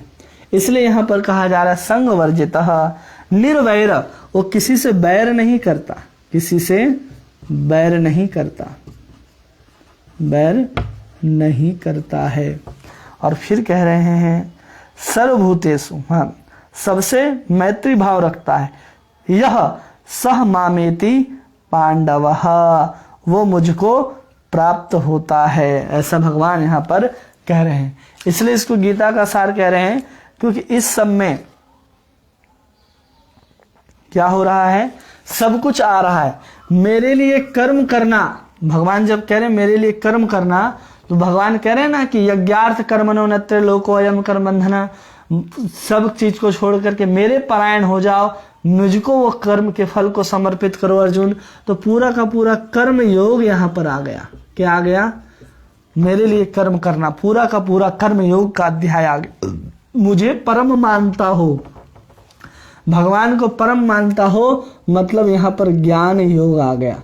पूर्ण रूप से ज्ञान योग कब सफल होगा, जब आप कृष्ण को भगवान ही नहीं मानते, तो आपका ज्ञान किस काम का। और इस ज्ञान और कर्म के कारण वो क्या बन जाता है, भक्त कहलाता है। अब ये भक्त कब हुआ, भक्त योग कब बना, 9वें अध्याय में हम लोग देखते हैं, 7 से 9 अध्याय में कि भगवान बताते हैं मन मना बहुत मद भक्तो मध्याजी माम नमस्करो। तो यहाँ पर ये सब आ गया। अब यहाँ पर भगवान कह रहे हैं कि वो उन लोगों के संग से बचता है जो कृष्ण के विरोधी हैं, तब जाकर के वो धीरे धीरे किसी से बैर नहीं करता और सबके प्रति मित्रता रखता है और मुझको प्राप्त कर लेता है।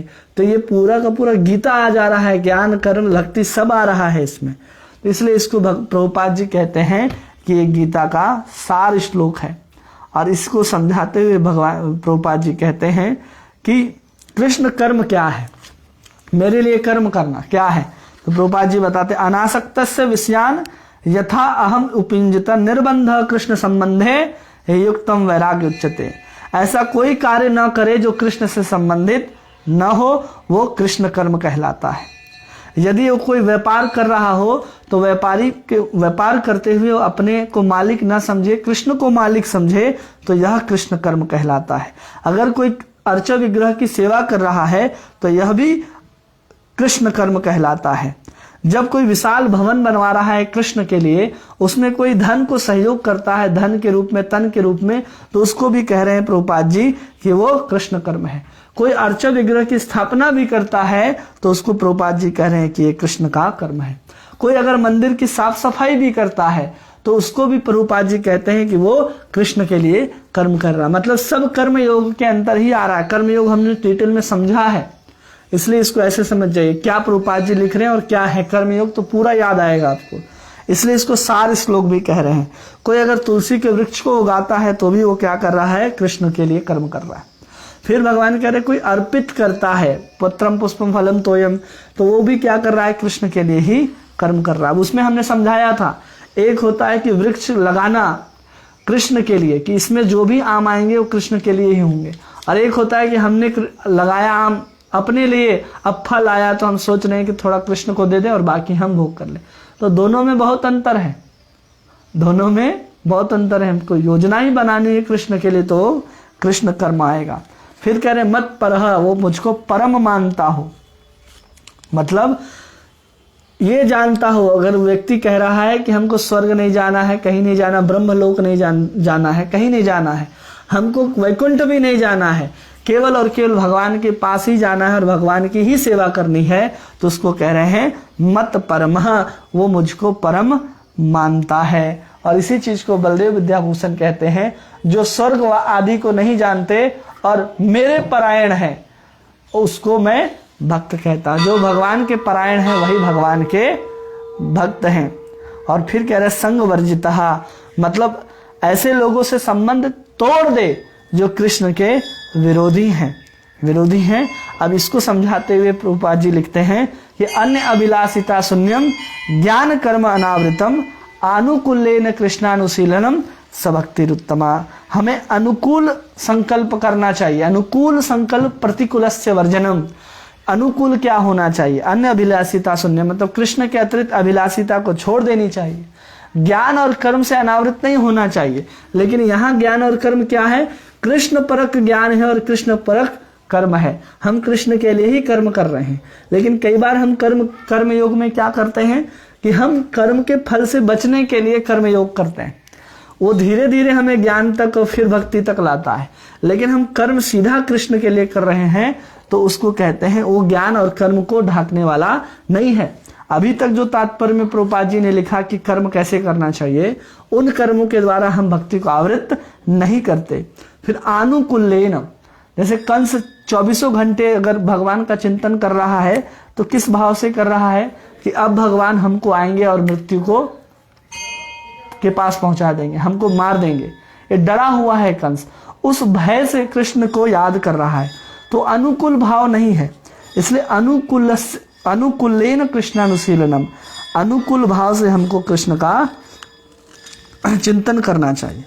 अनुकूल भाव से अगर हम चिंतन नहीं करते हैं फिर भी हमको अगर प्राप्त होता है तो सिर्फ हम मोक्ष को प्राप्त कर सकते हैं, ना कि कृष्ण को प्राप्त कर सकते हैं। इसलिए अनुकूल भाव से ही अनुशीलन करना है। प्रतिकूल भाव से अगर हम अनुशीलन करते हैं तो हम कभी भी कृष्ण के प्रेम को प्राप्त नहीं कर सकते। इसलिए यहाँ पर कृष्ण प्रत्येक से मैत्री भाव रखता है, इसलिए यहाँ पर करे निर्वैर, उसका कोई शत्रु नहीं होता। और मानव समाज में इस ज्ञान को प्रचारित करता रहता है। इसका उदाहरण देते, जैसे जीसस क्राइस्ट को लोगों ने सूली पर चढ़ा दिया अभक्तों ने, और फिर उसका उदाहरण देते हैं जैसे प्रहलाद महाराज या हरिदास ठाकुर। प्रहलाद महाराज को कितना मारने का प्रयास किया गया, हरिदास ठाकुर को कहाँ कहाँ नहीं कोड़े मारे गए, केवल योग क्यों कि वो भगवान के भक्त थे। ये सब यहाँ पर कहा जा रहा है। तो भक्तों को कुछ संकट भी उठाना पड़ता है। और फिर आखिरी में प्रभुपाद जी लिखते हैं, सारांश यह है कि ये अपने क्षण भंगुर विश्व रूप के साथ साथ काल रूप को कुछ समय कृष्ण की ही अभिव्यक्ति है। इसलिए इस श्लोक को क्या कहते हैं हम लोग, गीता का सार कहा जाता है। इस श्लोक को क्या कहा जाता है, गीता का सार, जिसमें मेरे लिए कर्म करना, ज्ञान योग, भक्ति योग, संग से बचना, ये सब कुछ आ जाता है।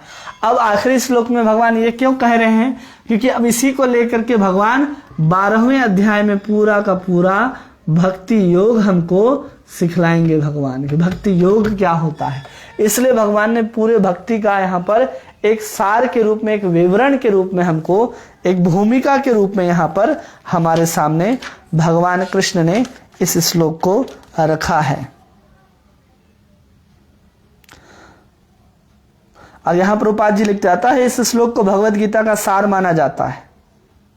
और भगवत गीता एक ऐसा ग्रंथ है जो बद्ध जीवों की ओर लक्षित है, जिससे भौतिक संसार के प्रकृति प्रवृत्ति को जताता है और उसको छुड़ा करके हमको भगवत धाम कैसे ले जाना है, इसके लिए कहते हैं केवल मेरे लिए कर्म करो, मत कर्म कृतः मत परमः मद भक्तः। फिर कहते संग वर्जितः निर्वैर मामेति अर्जुन, वो मुझको अवश्य रूप में प्राप्त करता है। इसलिए पूरे के पूरे गीता में, इस अध्याय में हम लोग इस चीज को समझ लिए कि जो भगवान का जो विश्व रूप है ये हमेशा नहीं रहता है, ये भगवान कृष्ण का ही एक अभिव्यक्ति है, एक स्वरूप है, ऐश्वर्य है, जिसको भगवान ने हम लोगों को दिखलाया। अब हमको ये समझना है थोड़ा सा कि विराट रूप और विश्व रूप में थोड़ा सा अंतर है।